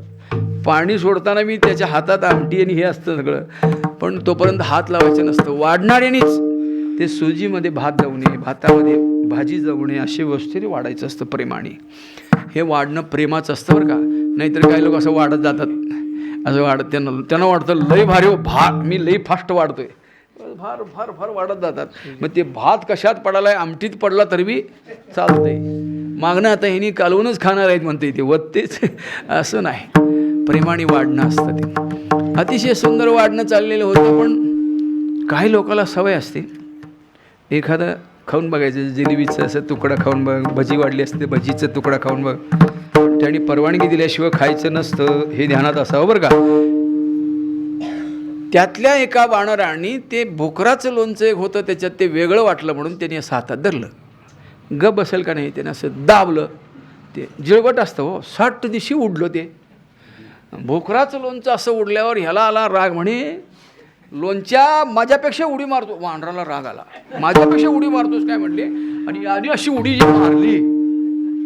आता वानराची उडी ती काय परेडसारखी बरोबर जाणार आहे, दुसऱ्याच्या ताटात पडली हो. ते दुसरं वानर म्हटलं तुलाच उडी येते वय, मी बी मारतो. असं करता करता सगळी वानरं उड्या मारायला लागली. वाढलेलं सगळं विस्कळीत होऊन गेलं. सीतामाई डोक्याला हात लावून बसल्या. नवऱ्याचं नाही ऐकलं म्हणजे असं होतंय म्हटले. अशी अवस्था झाली. आणि मग दुःख रामप्रभूंनी मात्र, सीतामाई रागाने गेल्या. रामप्रभूंनी मात्र सगळ्या वानरांना सकवेत धरलं. तुम्हाला पुढच्या अवतारामध्ये पंगती सुखाचा लाभ मी देणार आहे म्हणे. गोपाळांच्या रूपाने तुम्ही तिथं जन्माला या. आणि या गोपिका झाल्या. असं सगळ्यांचं ऋण होतं. प्रत्येकजण असे वाट पाहत होते. अतिशय दिव्य अशा प्रकारचं हे सगळे वाट पाहत होते. आणि श्रीकृष्ण परमात्मा त्या गोकुळात जन्माला आल्यामुळे आनंद निर्माण झाला होता. सगळेजण पाहण्याकरता, त्याच्याशी खेळण्याकरता, त्याला घेण्याकरता सगळ्या गवळणी गोपिका येत होत्या. तिकडं जो वसुदेवानी तिकडं त्या मायेला बरोबर घेऊन गेले. आणि मायेने जाता जाता सांगितलं तुझा वैरी गोकुळात वाढतो आहे. शिकळ लावली होती. मग त्याची शोधाशोध सुरू झाली. आणि पहिल्यांदा जर तो लहान असेल तर त्या पुतना मावशीला पाठवलं. आता हे मला ह्या दोन्ही बरोबर का सांगावं लागेल. या अभंगामध्ये एका चरणात मारी दैत्य गाढे असं दिलेलं आहे, आणि एका चरणामध्ये भगवंताच्या प्रेमाचं स्वरूप सांगितलेलं आहे. दोन्ही बरोबर सांगावं लागेल म्हणून मी पुन्हा त्या दैत्याचं बी सांगून जातो. पहिल्यांदा ती पुतना मावशी आली. पुतना मावशी आता ही कोण होती हे सांगावं लागेल बरं का. ही बळीराजाची मुलगी रत्नमाला नावाची होती. तिचं नाव काय, रत्नमाला. ध्यानात ठेवा ही नावं. तुम्हाला सगळ्या टी व्ही सिरियलमधली नावं माहिती आहेत. ते सगळं ध्यानात असतं तुमच्या. त्यांचं टी व्हीमध्ये नाव काय आहे ते माहिती असतं. आणि ती कलाकार म्हणून तिचं काय नाव आहे हे सुद्धा माहिती असतं. मी बघितले बरं काय का. हे सगळं सांगतात ते. पण ते सगळं विसरायचं. आता इथं कीर्तनातलं ध्यानात ठेवायचं. कीर्तन झाल्यावर प्रश्न विचारणार आहे. मी सांगितलं तुम्हाला, आणलेत मी पैसे. त्यामुळे बक्षीस देणार आहे, लक्ष देऊन ऐका. काय नाव होतं त्या पुतण्याचं, रत्नमाला. पूर्व अवतारातलं. ही बळीराजाची बहीण होती. जेव्हा बळीराजाला मारण्याकरताच म्हणू आपण, त्याच्याकडून दान घेण्याच्या निमित्ताने भगवान श्रीकृष्ण परमात्मा, भगवान विष्णू त्या बटू वामनाच्या रूपात आले. लहान होतं रूप, पण असं रूप होतं की तो 100वा यज्ञ सुरू होता. त्या यज्ञातल्या याज्ञिकांना वगैरे वाटायला लागलं की सूर्य प्रकट झाला की अग्नी प्रकट झाला, कोण जाणे. बघा तो प्रकाश कसा येतो आहे. आणि छत्रीच्या रूपाने लक्ष्मी माता त्यांच्या डोकीवर होत्या. आणि आल्याबरोबर त्यांचं ते देखणं रूप बघितल्याबरोबर ती रत्नमाला कुमारी होती. ती हळू जाऊन भगवान विष्णूच्या कानात सांगायला लागली की मला पाणा फुटला आहे, तुला स्तनपान करावं असं वाटते म्हटली. देव म्हणले खुळ्यास काय तुझं अजून लग्न झालेलं नाही. लग्न झालेलं नसताना तुला पाणा फुटलेला आहे आणि तू मला बघून पाणा पाजतो म्हणतेस, हे बरं दिसेल का इथं. काय म्हणते लोक. तिला म्हटले तिच्या मनात इच्छा राहिली की मी याला एकदा दूध पाजेल. पण तिला सांगून टाकलं की पुढच्या अवतारामध्ये मी जन्माला येणार आहे, तेव्हा तू मला तुझं स्तनपान करण्याकरता ये म्हणले. एवढं झालं त्यांचं बोलणं. तेवढ्यात ते 3 पावलं जागा दिली. कथा तुम्हाला माहिती आहे, मी त्यात विस्तार करत नाही. 3 पावलं जागा दिली. पहिलं पाऊल पृथ्वीवर, दुसरं अवकाशात, आणि तिसरं कुठं ठेव म्हणले. त्यांनी सांगितलं माझ्या माथ्यावर ठेव. कोण, बळीराजाने. आणि बळीराजाला पाताळात धाडलं. रत्नमालेला राग आला. म्हणले याला दूध पाजते का, याला विषच पाजते म्हणले. रागाच्यामुळे तिचा जन्म पुन्हा कसा झाला, पुतनेच्या रूपाने जन्म, राक्षस कुळामध्ये जन्म झाला. पण तिचं पूर्व सुकृत जे होतं, पूर्व पुण्य जे होतं ते अतिशय होतं. त्यामुळे ती तिथं आलेली होती. तिथं येताना तेवढं मोठं रूप घेऊन आली नाही. ती तेवढं मोठं रूप आणलं असतं तर तिच्याकडे श्रीकृष्ण परमात्मा दिलाच नसतं. अतिशय देखणं रूप धारण करून. बरोबर काही तिच्या सख्या आहेत. तिनं बरोबर आणलेल्या साहित्यामध्ये बाळंतिणीला लागणारं जे काही असतं ते सगळं असतं. काय काय असतं ते, डिंकाचे लाडू असतात, सगळं काय काय सांगू, खारी खोबरं काय काय बरंचसं काही तिनं आणलेलं होतं. आंगडं टोपडं दुपटं वगैरे सगळं जे काही लागतं त्या मुलाला देण्याकरता ते सगळं पायातले वाळे आणले असतील, अजून काय आणलं असेल, सगळं तिला काय कमी नव्हतं, सगळं आणलं. आल्याबरोबर म्हणायला लागली, यशोदे मला ओळखलंस का? ती म्हणली नाही, पण म्हणे या तुम्ही या घरात. अगं मी तुझी बहीण आहे. आता माझीच बहीण, मला पत्ता नाही. अगं म्हणे तुझ्या जन्माच्या आधी माझं लग्न झालं म्हणे. काय सांगितलं? तुझ्या जन्माच्या आधी माझं लग्न झालं आणि तू जन्माला आल्यानंतर मी माहेरलाच आली नाही. माझं नवरा फार वांड म्हणे, मला तिला पाठवलं नाही, माहेरलाच पाठवलं नाही. आणि असं असल्यामुळे माझी तुझी ओळख नाही, मी तुझी बहीण आहे. आणि मला कळालं की तुला मुलगा झाला आहे, म्हणून मी तुझा मुलगा पाहण्याकरता आली आहे म्हणे. कुठे आहे म्हणे तुझा मुलगा? ती म्हणली त्याला आत्ताच आंघोळ घालून झोपवलं म्हणे, निवांत झोपला आहे. म्हणजे टाळण्याकरता लगेच माता माऊली अशा असतात बघा, एखादं कोण बी बाहेरनं आलं तर त्याला आपलं हे मूल बघा असं देत नाही. तिची जरा अवस्था बघून, ती हातपाय धुतल्यानंतर, तिची जरा फ्रेश झाल्यानंतर किंवा तिची अवस्था पाहून तिच्याकडं ते दिलं जातं. तसं यशोदामय्यांनी टाळण्याचा प्रयत्न केला. टाळण्याचा प्रयत्न केल्यावर देव म्हणला, पहिलंच बोनीचं गिरायक आलं, सोडाय नाही म्हणला. आणि देवाने रडायला सुरुवात केली. अगं रडायला लागलाय म्हणे, आण त्याला, मी बघते. आणि घेतलं आणि ती त्याला जवळ घेऊन बसली मांडीवर. हळूहळू त्याला खेळवत यशोदामाई इकडे तिकडे आहे बघत त्याला आपलं स्तनपान करावं लागली. दूध प्राशन केलं, रक्त शोषून घेतलं, प्राण शोषायला लागले. आमचे गुरुजी म्हणायचे, विष पिण्याकरता नाही, 20 हॉर्स पॉवरची मोटर लावली. 20 हॉर्स पॉवरची ना, 20 हॉर्स पॉवरची मोटर लावली आणि तिचा प्राण शोषायला लागली. भागवतात म्हटलेलं आहे, मुंच मुंच म्हणायला लागली, म्हणजे ते सोड. आता सोडी कृष्ण नाथा, सोडी कृष्ण नाथा, सोडी कृष्ण दाता, सोडी कृष्ण दाता. मेले रे भगवंता, मेले रे भगवंता, सोडी कृष्ण दाता, सोडी कृष्ण दाता. मेले रे भगवंता, मेले रे भगवंता, सोडी कृष्ण दाता, कृष्ण दाता, सोडी कृष्ण दाता.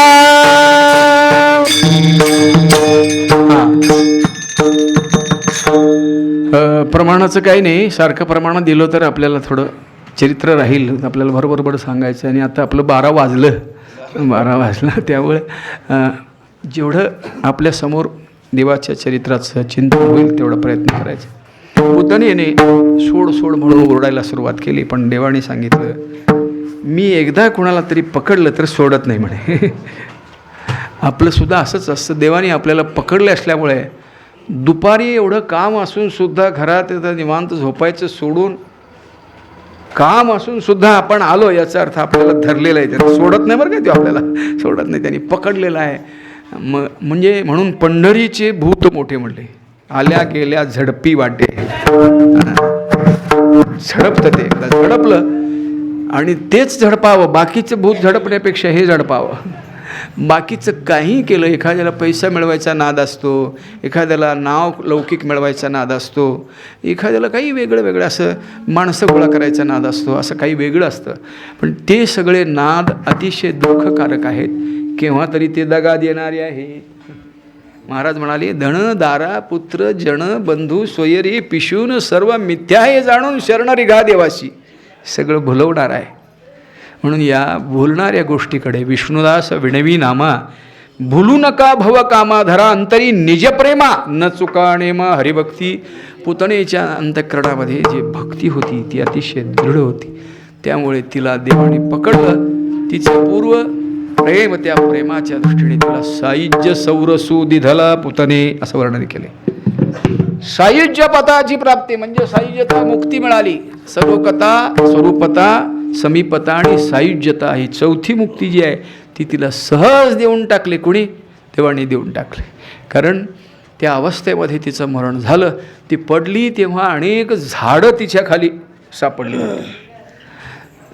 गोकुळवासीय लोक तिला जरा जरा करून 6 महिने जाळत होते, पण तिचं शरीर 6 महिन्यापर्यंत वास मारत नव्हतं किंवा ते जसं जसं पेटवलं जाईल तसं तसं तिथं चंदन लावल्यासारखं, अत्तर लावल्यासारखं वास येत होता. लक्षात घेण्यासाठी म्हणजे ती पूर्णतेला पोचली होती. असो, त्यानंतर शकटासूर आले. महाबळबड जे आधीच येऊन गेले होते शकटासूर आले. तृणावर्त नावाचे राक्षस आले. शकटासूर गाड्याच्या रूपाने आले आणि बाहेर यशोदा मैयाने काय केलं होतं, बाहेर एक मोठा गाडा होता, त्या गाड्याखाली सावलीला देवाला झोपलं होतं आणि घरातलं काहीतरी काम, अडचणीचं जे काम होतं ते करत. देवाने असं पायाच्या अंगठ्याने तो गाडा उडवला. तृणावर्त नावाचा राक्षस आला, वावटळच्या रूपाने आला. देवाला मांडीवर घेऊन यशोदा मैया बसली आहे आणि बाळ जड व्हायला लागलं. श्रीकृष्ण परमात्मा ओझा व्हायला लागला. बाळ माझं जड का व्हायला लागलाय म्हणत तिनं, असू दे तिकडं, जड व्हायला लागलाय, आता जरा वाटत असेल मोठा व्हायला लागलाय, त्यामुळे तिनं ते जड व्हायला म्हणून त्याला खाली ठेवलं आणि आपल्या कामात रंगली. वावटळ सुरू झालं. त्या वावटळीत श्रीकृष्ण परमात्मा उडाले. त्यानं उडायचंच होतं वरती जाऊन, त्याचं नाक धरलं, त्याचा श्वास बंद केला आणि तो तृणावर्त मेला. एक ना अनेक असे राक्षस आहेत. एकदा तरी बकासूर नावाचा एक बगळा होता. बगळ्याच्या रूपाने आला. त्या बगळ्याच्या रूपाने आलेल्या त्या राक्षसाला श्रीकृष्ण परमात्म्याने, ते बगळा म्हणजे कसं असतं, दांभिक वृत्ती जी असते ना आपली, ती बगळ्याची वृत्ती असते बरं का. आपल्यातलं हे राक्षस मारले म्हणजे आपल्यातले विकारच मारले बरं काही. पुतना म्हणजे जडबुद्धी आपली जी आहे ती जडबुद्धी, हे सगळे आपल्यात असणारी ही जी अवस्था आहे ती मारली. म्हणजे मारी दैत्य गाढे ऐसे त्याचे पुराणी पवाडे असं म्हणतात. त्या बगळ्याला धरताना श्रीकृष्ण परमाने सरळ त्याची चोचच पकडली. म्हणजे चावता येणार नाही, चोच पकडली आणि त्याचे पंख उपडून त्याला अशा पद्धतीने गरगर फिरवून आपटलं. मग देव हा गवळ्यांमध्ये असतो, गायींमध्ये असतो, गोपाळांमध्ये असतो. म्हणून त्या राक्षसांमध्ये एक वत्सासूर नावाचा राक्षस वासराच्या रूपाने आला. म्हणजे कळू नये या दृष्टीने वत्सासुराच्या रूपाने आला, वासराच्या रूपाने आला. वासरात होता पण श्रीकृष्ण परमात्म्याने ओळखलं. देवाकडे आपण जर गेलो, आपल्यामध्ये काय आहे विकार हे बरोबर जाणतो देव, आणि त्या दृष्टीने तो त्याला दुःख देतो आणि मग ते बाहेर काढण्याचा प्रयत्न करतो. म्हणजे आमचे गुरुजी म्हणायचे, एखाद्याला सारखे पैसे पाहिजे झाले तर देव त्याला पैसेच कमी देतो, म्हणजे त्याच्यावरनं त्याचं मन. म्हणून संत महात्मे सांगतात ना, आपण लक्ष्मीच्या पाठ लागण्यापेक्षा लक्ष्मी आपल्या पाठ लागली पाहिजे असं राहा. समाधानी राहिले की आपोआप लक्ष्मी येते. आम्ही सारखं धडपडत असतो. ते मल्लिकार्जुन स्वामी माहिती आहेत भोजकर, ते म्हणायचे सारखं बरं का, हे सारखं बडद्याडून बसते म्हणायचे. म्हणजे याचा अर्थ स्वतःला त्रास करून घेऊन प्रपंच, सायासे करीशी प्रपंच दिननिशी हरिशी न भजसी कवणे अतिशय सायासानं अनेक प्रकार. आमचा एक अभंग आहे तो कवरायचा, एर त्यजी वाव खटपट म्हणतात. काय म्हणतात? एर त्यजी वाव खटपट. वाव घ्या खटपटी, आम्ही फटपटीवरनं खटपटी करतो. अशी अवस्था म्हणजे थांबत नाही, पळत राहतो. ही जी पळण्याची अवस्था आहे याच्यातून आपण सावध होणं गरजेचं आहे. या म्हणून श्रीकृष्ण परमात्मा या गोकुळात आलेला अतिशय श्रवण आनंद देणारा श्रीकृष्ण परमात्म्याने घरातूनच अशा प्रकारच्या खोड्या सुरू केल्या. एक दिवस रामकृष्ण, एक दिवस यशोदा मैयाच्या तिथे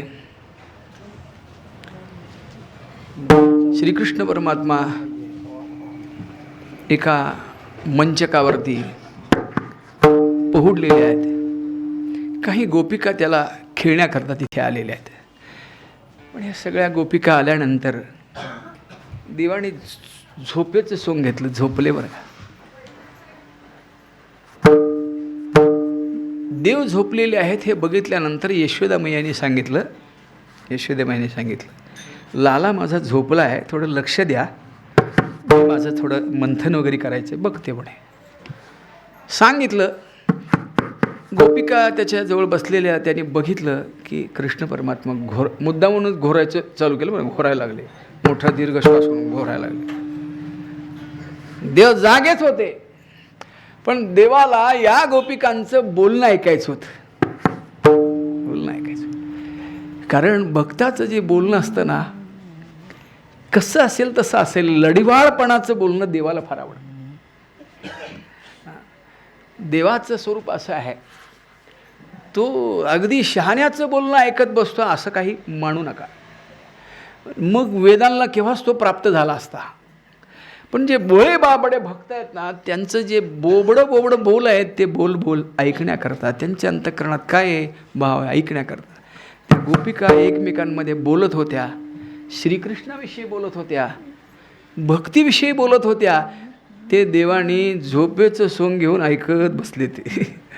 आणि शेवटी त्या गोपिका आपलं सगळं बोलणं आटोपलं, हा झोपला आहे, आता आपण जाऊ चला म्हणून गेल्या. देव उठतात आणि इकडे तिकडं बघायला लागतात. गोपिका नाहीत. त्याचं लक्ष जातं आतमध्ये तो आपली मैया मंथन करते आहे. आता मंथन करत असलेलं बघितल्यावर मैया म्हणून दंगा सुरू केला. आपली मुलं उठल्यावर चालू करत नाहीत का, आता काय म्हणतात, मम्मी करतात. मम्मी कुठनं आलं कुणाला माहिती, पण हे म्हणायला लागतात, हाक मारायला लागतात. जसे मैया म्हणून ओरडायला लागल्यावरती यशोदा मैयाचं जे घुसळणं काम होतं ते जरा महत्त्वाचं होतं, आटोपायचं होतं बरोबर. किंवा त्या घुसळण्यामध्ये ती एवढी रंगलेली होती की त्याच्या बोलण्याकडे, त्याच्या हाक मारण्याकडे लक्ष देईना. शेवटी देवच तिकडे गेले आणि मैयाला म्हणायला लागले. मैयाजवळ जाऊन गडागडा लोळून आरडायला लागले. लागल्यावरती मैयानं मग ते सगळं काम सोडलं आणि मैयाने जवळ घेतलं. म्हणजे आई मला दूध प्यायचं आहे. मग दूध प्यायला लागली. थोडीशी कल्पना करा, अनंत कोटी ब्रह्मांड नायक यशोदा मैयाचं स्तनपान करत असताना केवढं भाग्य असेल त्याचं, केवढं भाग्य असेल, अतिशय भाग्य असेल. त्या भाग्याने भारलेली ती यशोदा मैया. म्हणून मग अशी मी तुम्हाला सांगितलं यशोदा मैया ही कोण आहे, धरा आहे ना, ध्यानात आहे काय, हे विसरलं. धरा आहे. धरा म्हणजे त्या गंधर्वाची पत्नी, द्रोणवसू नावाच्या गंधर्वाची पत्नी. द्रोणवसू हे आहेत आपले नंदबाबा आहेत. यांनी केलेल्या सुकृतानी वा विठोबा रखुमाई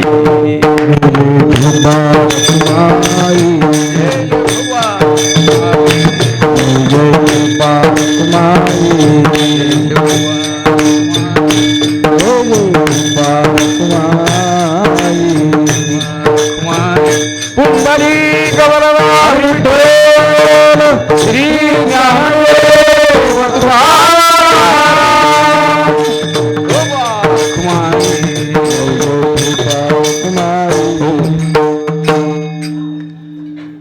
मगाशी मी आपल्याला जातं तर सांगून टाकलं की या दोघांना संत महात्म्यांचा आशीर्वाद प्राप्त झालेला होता.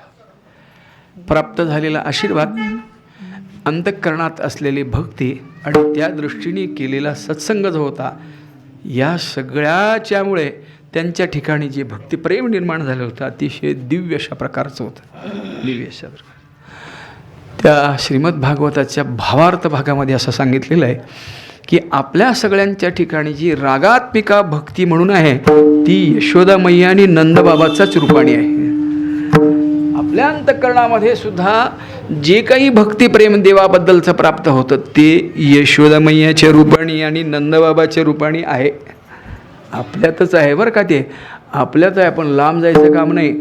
आपण हे सगळं लांब ते ह्या काल्यासनं त्या काल्याला त्याचा विचार करणारे जर असलो तर सापडत नाही.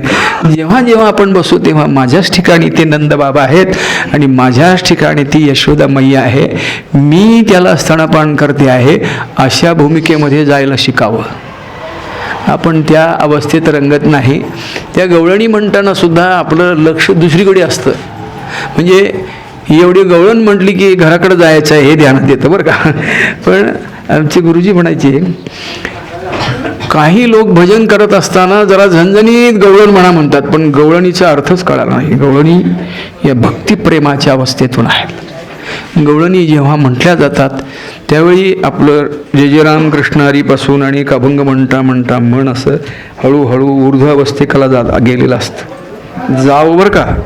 आम्ही ऊर्ध्वावस्थेला जायच्या ऐवजी मी कसं चाल म्हटली, त्यानं कशी म्हटली, त्याचं चुकलं सुरातनं गेलं, त्याचं तालातनं गेलं, अशा प्रकारच्या अवस्थेत असतो.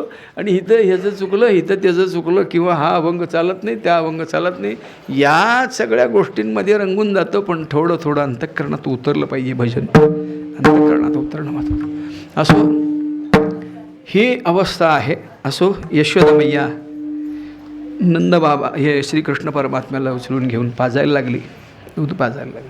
आता दूध पाजत असताना तिथं दूध तापायला ठेवलं होतं. आपण जेवढं दूध निघेल तेवढं डेअरीत नेऊन घालतो, त्याचं काही लोणी काढतो किंवा काहीतरी. पण त्या भागवतात असं वर्णन केलं आहे, 1000 गायींचं दूध काढलं जायचं आणि ते 100 गायींना पाजलं जायचं. 100 गायींना ज्या पाजलं आहे त्या सगळ्या 100 गायींचं दूध काढून 10 गायींना पाजलं जायचं. आणि त्या 10 गायींचं दूध एक पद्मगंधा नावाच्या गायीला पाजलं जायचं आणि ते दूध श्रीकृष्ण परमात्म्याला दिलं जायचं.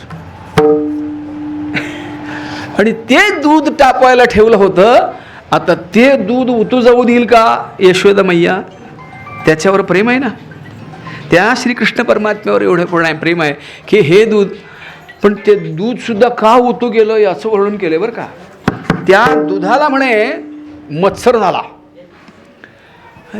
मला पिण्याकरता मला यांनी प्राशन करायचं सोडून त्या मातेच्या स्तनातला हा दूध प्यायला लागला आणि आम्हाला काय, आमचा केव्हा अंगीकार करणार म्हणून ते आत्महत्या करून घ्यायला लागलं. म्हणजे उतू चाललं, आत्महत्या करून त्या अग्नीमध्ये स्वतःला जाळून घ्यायला लागलं, मत्सराने जाळून घ्यायला लागलं. ते उतू चाललेलं बघितलं यशोदा मैया. ते दूध उतू चाललेलं आवडत नसल्यामुळे रामकृष्ण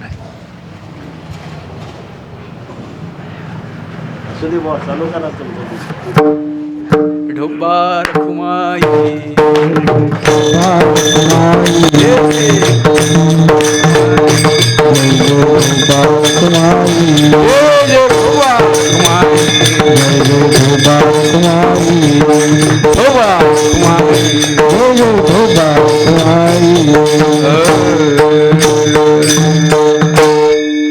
दूध उतू चाललेलं म्हणजे तिला सहन झालं नाही म्हणून श्रीकृष्ण परमात्म्याला तिनं खाली ठेवलं आणि ते दूध उचलण्याकरता तिथं गेल्या मात्र देवाला राग आला. श्रीमद भागवतातल्या एका ते अखंडानंद सरस्वती ह्याच्यात मी ग्रंथात वाचलं, त्या अखंडानंदाने असं सांगितलं आहे की राग कुणाला जरी आला, अगदी देवाला जरी आला, म्हणजे विकाराचा अंगीकार कुणी जरी केला तरी त्याला शिक्षा होते म्हणे. शिक्षा होते. देवाला आलेल्या रागामुळे त्या रागाच्या भरात त्यांनी एक मोठं दुधाचं रांजण उलट केलं, घरातनं सगळं दूध झालं बरं का. जणू घरात सागरच झालाय दुधाचा असं वाटायला लागलं. असं दूध उलट केलं आणि त्या रांजणावर बसून राहिले. यशोदा मैया बघायला लागली इकडं तिकडं, तो कुठं गेला तर ते दूध सगळं उलट केलेलं आहे, घरातनं दूध झालेलं आहे, दूध पांगलेलं आहे. यशोदा मैया रागाणी त्याला पकडण्याकरता निघाल्या. पकडण्याकरता हातात एक अशी छडी घेतली आणि पाठीमागं लागल्या. देव पळायला लागले. आता देव सापडतात थोडेच, पण लवकर सापडेनात. शुकमुनींनी त्या भागवतात असं वर्णन केलं आहे की यशोदा मैयाने सकाळी घातलेला गजरा या श्रीकृष्णाला पकडण्याच्या नादामध्ये त्यातली सगळी फुलं गळून पडून नुसता दोरा शिल्लक राहिला होता, इथपर्यंत वर्णन केलेलं आहे. आणि देवाच्या पाठीमागं पळता पळता ती घामेजली होती, तिला त्रास झालेला. देवाने विचार केला, आता जर मी असाच पळत राहिलो, देवाला सुद्धा वाटतं बरं का, मी नुसताच जर असा भक्ताला त्रास देत राहिलो तर देव सगळे भक्त माझ्यापासून भीतीच्या रूपानेच पाहत लागतील. तसं न करता मी यांचा अंगीकार करायला पाहिजे, मी माझा मोठेपणा सोडायला पाहिजे. म्हणून देवाने काय केलं, स्वतःहून पकडून घेतलं बरं का, आपणच दमल्यासारखे. आई मारू नकोस, उगाचच करायला लागले. हातात छडी होती ना, मारू नकोस मारू नकोस म्हणायला लागले. आणि मग सापडल्यावर पकडायचं ठरलं, बांधायचं ठरलं. आता बांधायचं आहे ते कशाला, तिथे उखळ होतं, त्या उखळाला बांधायला लागले. आमचे गुरुजी म्हणायचे, देवाला जसं उखळाला बांधलं गेलं तसं उखळ देवाला बांधलं गेलं ना. म्हणजे देवाने काही चूक केली म्हणून देवाला शिक्षा, उखळाची काय चूक होती.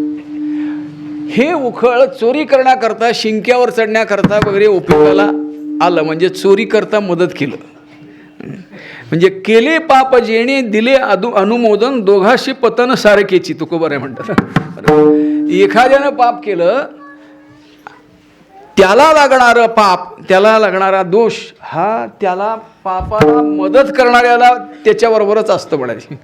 म्हणजे आमचे गुरुजी काय म्हणायचे, एखाद्याचा सोमवार आहे आणि त्याला काय होते, खा की पार्ले बिस्किट खा म्हणून त्याला आपण जबरदस्तीने देऊन त्याचा जर सोमवार मोडायला मदत केली तर काय होणार, त्याला लागलेलं पाप ते त्याला आणि त्याला सारखंच बरं का, दोघाशी पतन सारखेची. मी कशाकरता सांगतो, कुठल्याही पापाला अनुमोदन देऊ नये. तसं त्या अनुमोदन देणारा हा उखळ होता, म्हणून त्या उखळाला बांधलं गेलं. देवाने बंधन धारण केलं स्वतःला. खरं तर हा बंधनात न सापडणारा आहे, निर्बंध अवस्थेतला निर्गुण परमात्मा आहे, कोणालाही न सापडणारा आहे, पण स्वतःला बंधन धारण केलं. आणि दुसरी गोष्ट अशी की यशोदा मैया अशी घामेजलेली होती. भक्तीच्या अवस्थेतून आपल्याला कष्ट धारण पडायला पाहिजे. देवाच्या चिंतनाकरता म्हणून वारीला चालत जावं, कीर्तनात टाळ घेऊन नाचावं. कशाकरता म्हणायचे, आम्ही कीर्तनाला आल्यानंतर येतं, इथं काही तशी व्यवस्था नाही, पण बऱ्याच ठिकाणी मी बघितलं आहे, महाराजांच्या मठात वगैरे आपण पाहतो की बरेच श्रोते पंखा बघून बसतात. म्हणजे परंतु आपल्याला कष्ट व्हावं, जेवढा आपल्याला कष्ट होईल, तपे विण दैवत दिधल्या विण प्राप्त, गुजे विण हे तर कोण सांगे, तप व्हायला पाहिजे. आणि मग त्या यशोदा मैयाचं ते तप बघितलं आणि स्वतःला बांधून घेतलं. बांधल्यानंतर उखळाला बांधलं गेलं आणि यशोदा मैया आता याला बांधलेलं, आता काय करणार नाही म्हणून आपल्या कामात रंगली. पण ही व्यवस्था होती देवानी निर्माण केली. ते उखळ घेतलं आणि त्या दारात 2 झाडं होती, कुबेरपुत्र होते, नल मणिग्रीव असं त्यांचं नाव आहे. ही 2 वृक्ष म्हणजे ही कुबेरपुत्र होते बरं का. या कुबेरपुत्रांनी अहंकार धारण केला, म्हणजे देवांचं कॅशियर हो कुबेर. पैसे लय झाल्यावर माणसाचं मन बिघडतं, माझं बॅलन्स आहे की बँक बॅलन्स असं म्हणूनच आपण बसतो बरं का. पण हे कुठंही उपयोगाला येत नाही. कोरोनाच्या काळात बऱ्याच जणांना कळालं बरं का, एवढं सगळं पैसे असून जेवायलासुद्धा मिळालं नाही अशी अवस्था होती. म्हणजे आपल्याला ते कळतं. म्हणजे भरपूर धन असणाऱ्याची ती मुलं असल्यामुळे त्यांच्यात जरासा अहंकार आला आणि नारद महर्षींनी त्यांचं बरोबर काम केलं. नारद महर्षी तिथं जायला, संत महात्मे बघितल्यानंतर हात जोडावेत, नम्र व्हावं की नाही. नम्र न होता ती अशी ताट राहिली धटिंगणासारखी. नारदाने शाप दिला, म्हणे तुम्ही गोकुळामध्ये वृक्ष होऊन जड अवस्थेमध्ये उभा राहिला.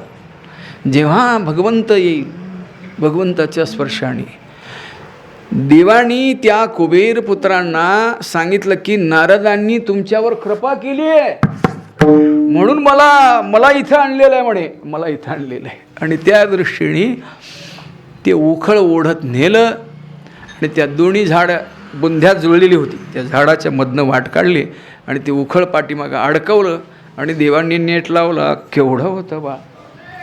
तो हा गवळीयाचे घरी सांगितले मागशी, उमरा चढता टेका धरी. अरे उमरा चढताना असं हात टेकून चढायचे, कोणाचा तरी हात धरून चढायचे, अशी अवस्था होती. तर हा असा असणारा त्यानं उखळ कसं ओढलं, कारण तो कसा आहे सांगितलं, अनंत ब्रह्मांडी एक्या रोमी ऐसे धेंडी. अनंत ब्रह्मांड त्याच्या एक एक रोमामध्ये आहेत. अनंत ब्रह्मांड, ब्रह्मांड समजतं ना, ब्रह्मांड समजतं का आपल्याला? ही पृथ्वी माता आपण पाहिले का?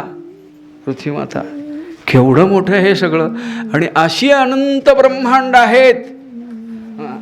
अनंत ब्रह्मांड आहे, त्याचं गणित फार मोठं आहे. ते सगळं बघायला आपल्याला वेळ नाही आहे. पण ती सगळं मोठं हे अनंत ब्रह्मांड आपल्या समोर दिसणारं हे ग्रहमंडल ज्याला म्हणतो, आताच्या भाषेत ग्रहमंडल ज्याला म्हणतो, ते सगळं ब्रह्मांड, अनंत ब्रह्मांड त्याच्या एका रोमामध्ये आहे. मग तो केवढा असेल? पण एवढा असणारा परमात्मा, एवढा प्रभू भावे तेणे संपुष्टी राहावी, होय भक्ती केला तैसा पुरवी धरावी ती इच्छा. भक्ती करावी तसा तर होतो. गोकुळवासियांनी त्याच्यावरती अतिशय प्रेम केलेलं होतं. म्हणून श्रीकृष्ण परमात्म्याचं हे असं दिव्य चरित्र आहे. जराशी मधली चाल म्हणायची पट्टदिशी, म्हणजे आपल्याला काला घेता येईल. अनंत ब्रह्मांड, अनंत ब्रह्मांड, अनंत ब्रह्मांड, अनंत ब्रह्मांड,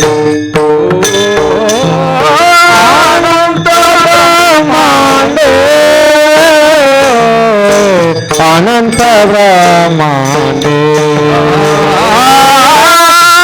अनंत ब्रह्मांड, अनंत ब्रह्मांडे. बरोबर.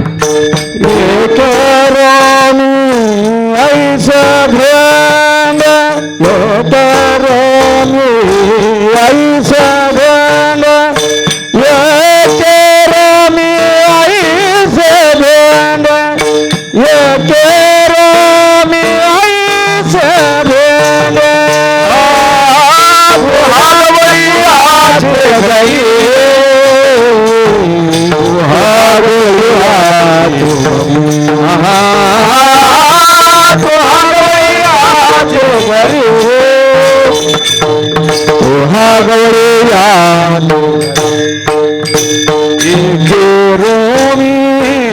ऐसे भेंड, के रोमी ऐसे भेंड, तुहा गवळीयाचे घरी, तुहा गवळीयाचे घरी,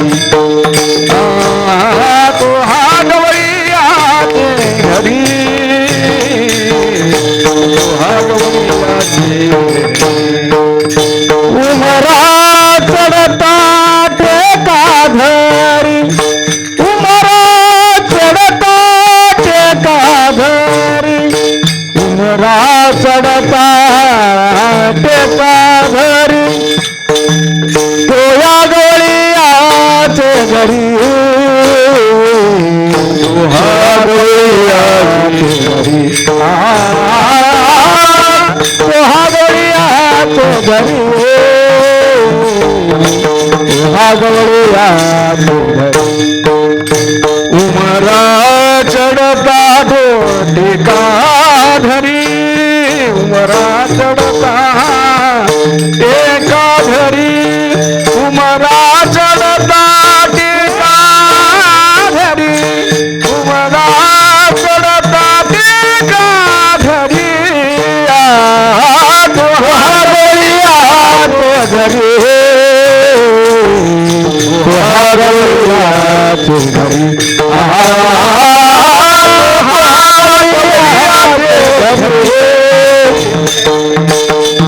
गवळीयाचे घरी.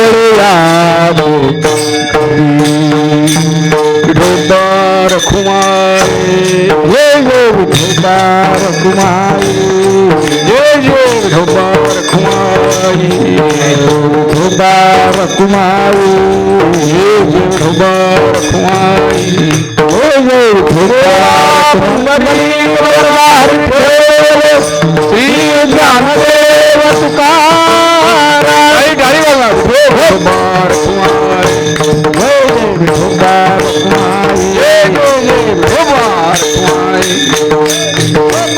कुमारी बोला पुंडलिक वरदा विठ्ठल श्री ज्ञानदेव तुकाराम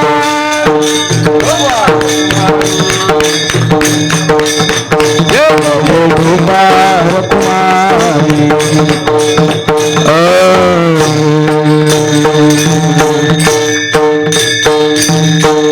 अनंत ब्रह्मांडे केरोमी ऐशी धेंडे तुहा गवळीयाची घरी उमरा चढता ती का धरी.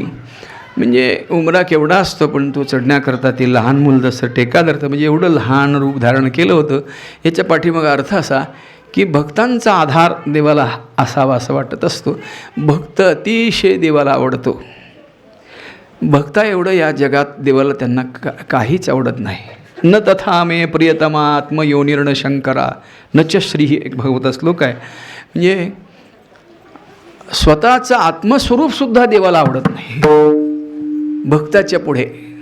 त्यांनी बरीच सांगितलेले आहेत, मला ब्रह्मदेव आवडायला पाहिजे, ब्रह्मदेव माझा मुलगा आहे, माझ्याच नाभिकमलातून आत्मयोनिर्न आहे.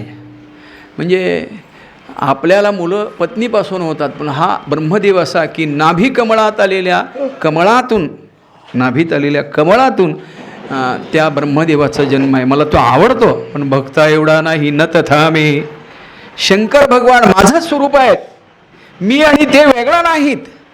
पण असं असून सुद्धा मला भक्त जेवढा आवडतो तेवढे ते आवडत नाहीत. पुढं सांगितलं सगळं माणसाला आवडतं. लक्ष्मी आपली पत्नी जास्त आवडते, पण लक्ष्मी मला आवडते, पण भक्ता एवढी नाही. न तथा मे. आणि मग त्याच्या पुढे सांगत असताना संकर्षण वगैरे सगळं सांगितलं. हे सगळे आवडायला पाहिजेत, पण भक्त आवडतो तेवढं नाही. याच्या पुढे आत्मस्वरूपसुद्धा देवाचं स्वतःचं आत्मस्वरूप टाकून देव त्यांच्याकरता सुगुण होतो. याचा अर्थ आत्मस्वरूपसुद्धा देवाला स्वतःचा आत्मा आवडत नाही, पण भक्त आवडतो असं सांगितलं. असो, त्यामुळे भक्तावर प्रेम करण्याकरता गोकुळात श्रीकृष्ण परमात्मा आले होते. मग आपल्याला माहिती आहे गोपिकांकरता रासक्रीडेचा आनंद दिला आणि गोपाळांकरता पंगती सुखाचा जो काला केला तो अतिशय दिव्य अशा प्रकारचा काला. त्यांच्याबरोबर खेळ खेळावे, गायी राखाव्या. गोपाळांनी काही म्हटलं, काही बोललं, अनेक खेळ खेळताना गोपाळ त्याच्या अंगावर बसायचे देवाच्या खेळ खेळताना. पण काही नाही, त्यांच्याबद्दल एवढं प्रेम होतं की बस. अहो त्यांचं उष्ट खाल्लं. याच्या पुढे तो एक भक्त होता, त्या भक्ताचं नाव विठोबा रखुमाई.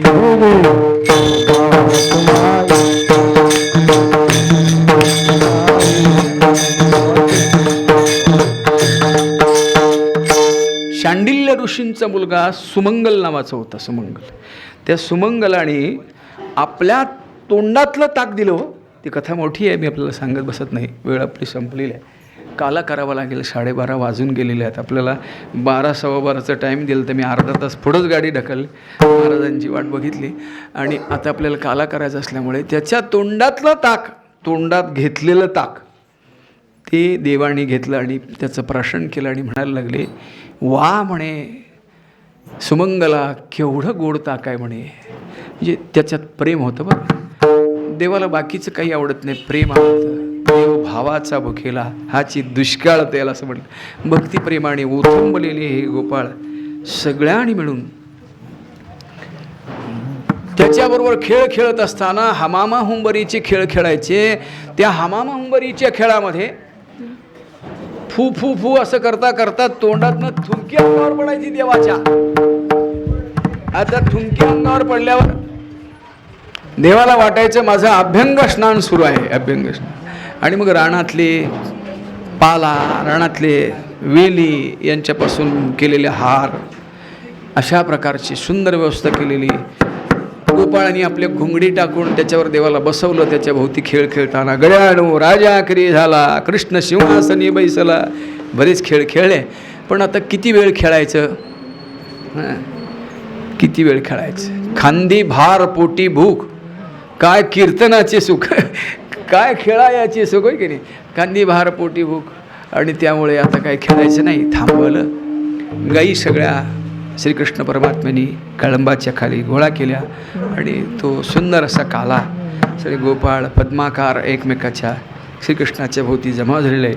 हातात देवाने तो काल्याचा असा उंडा धरला. बिभ्रद वेणू जठर पटयो असा तो श्लोक आहे. अतिशय सुंदर श्लोक आहे.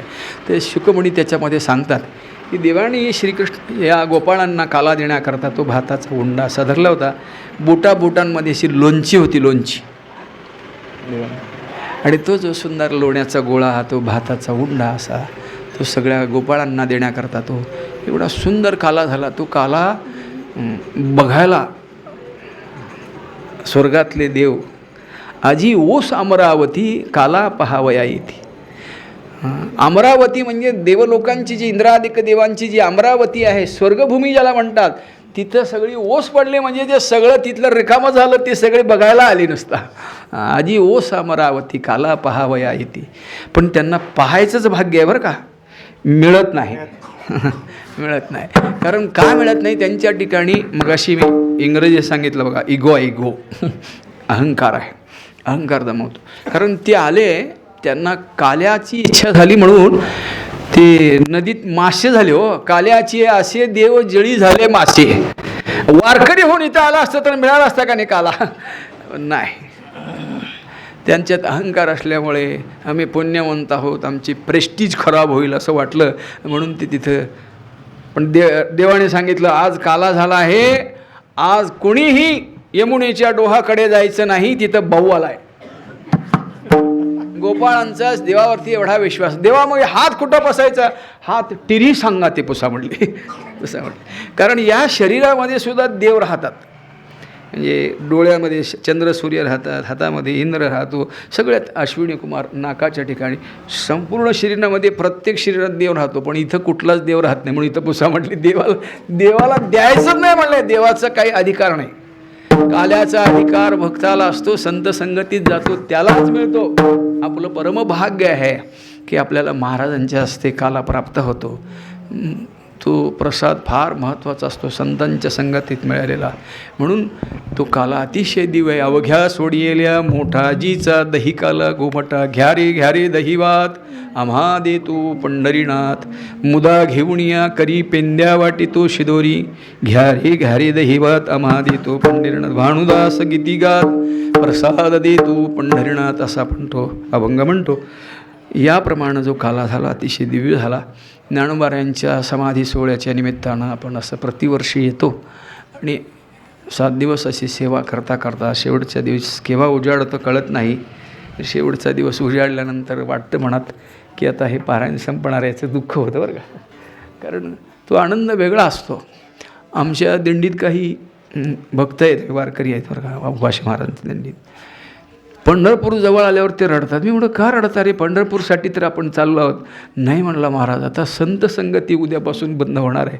आम्ही पंढरपुरात गेलो की घराकडे जायच्या नादाला लागतो. पण संत संगती जे भजन मिळायचं ते मिळत नाही म्हणून आम्हाला दुःख वाटतं. म्हणे तुमच्या संगतीचा जो आनंद आहे तो वेगळा आहे संतांच्या संगतीचा. म्हणून सत्संग फार श्रेष्ठ आहे. त्या सत्संगतीमध्ये नित्य राहण्याचा प्रयत्न आपण करायचा आहे. त्यांच्याकडे हेच मागायचं आहे. त्या प्रसादाच्या निमित्तानं आपल्या पोटात तेच ठेवायचं आहे, बाकीचं काही ठेवायचं नाही. पोटात दुसरं काहीतरी.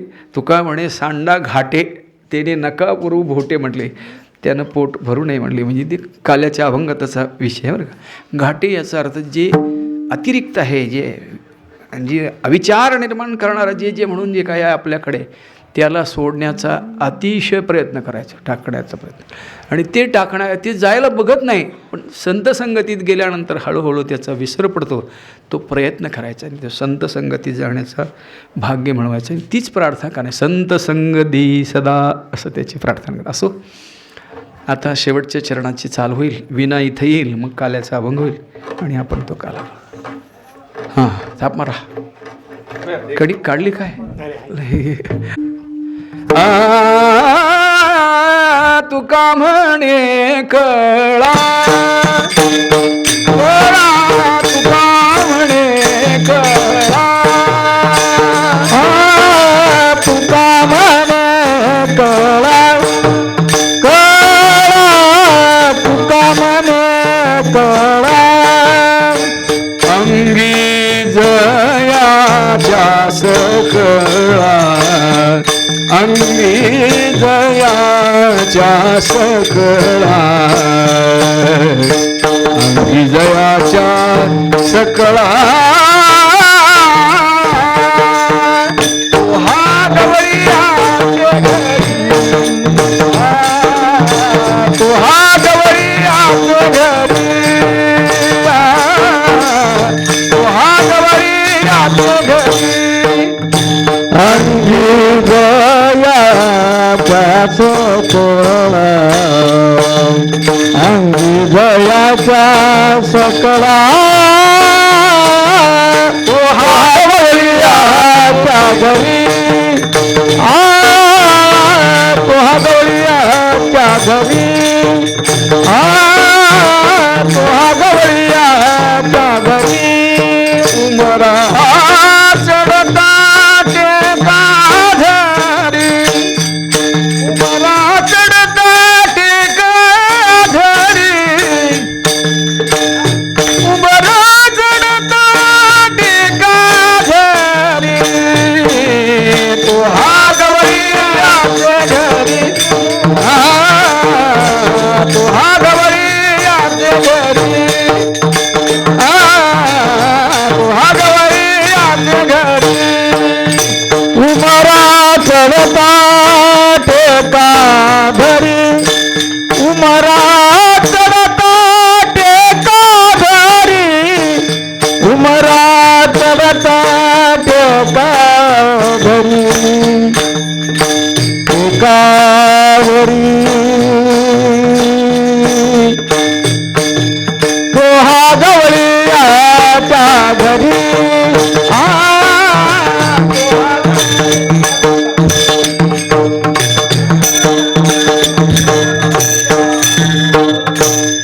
उमरा चढता टेका धरी उमरा चढता टेका धरी उमरा चढता टेका धरी उमरा चढता टेका धरी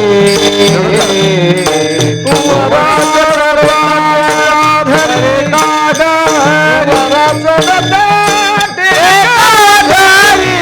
तो हा गवळीयाचे घरी तो हा गवळीयाचे घरी तो हा गवळीयाचे घरी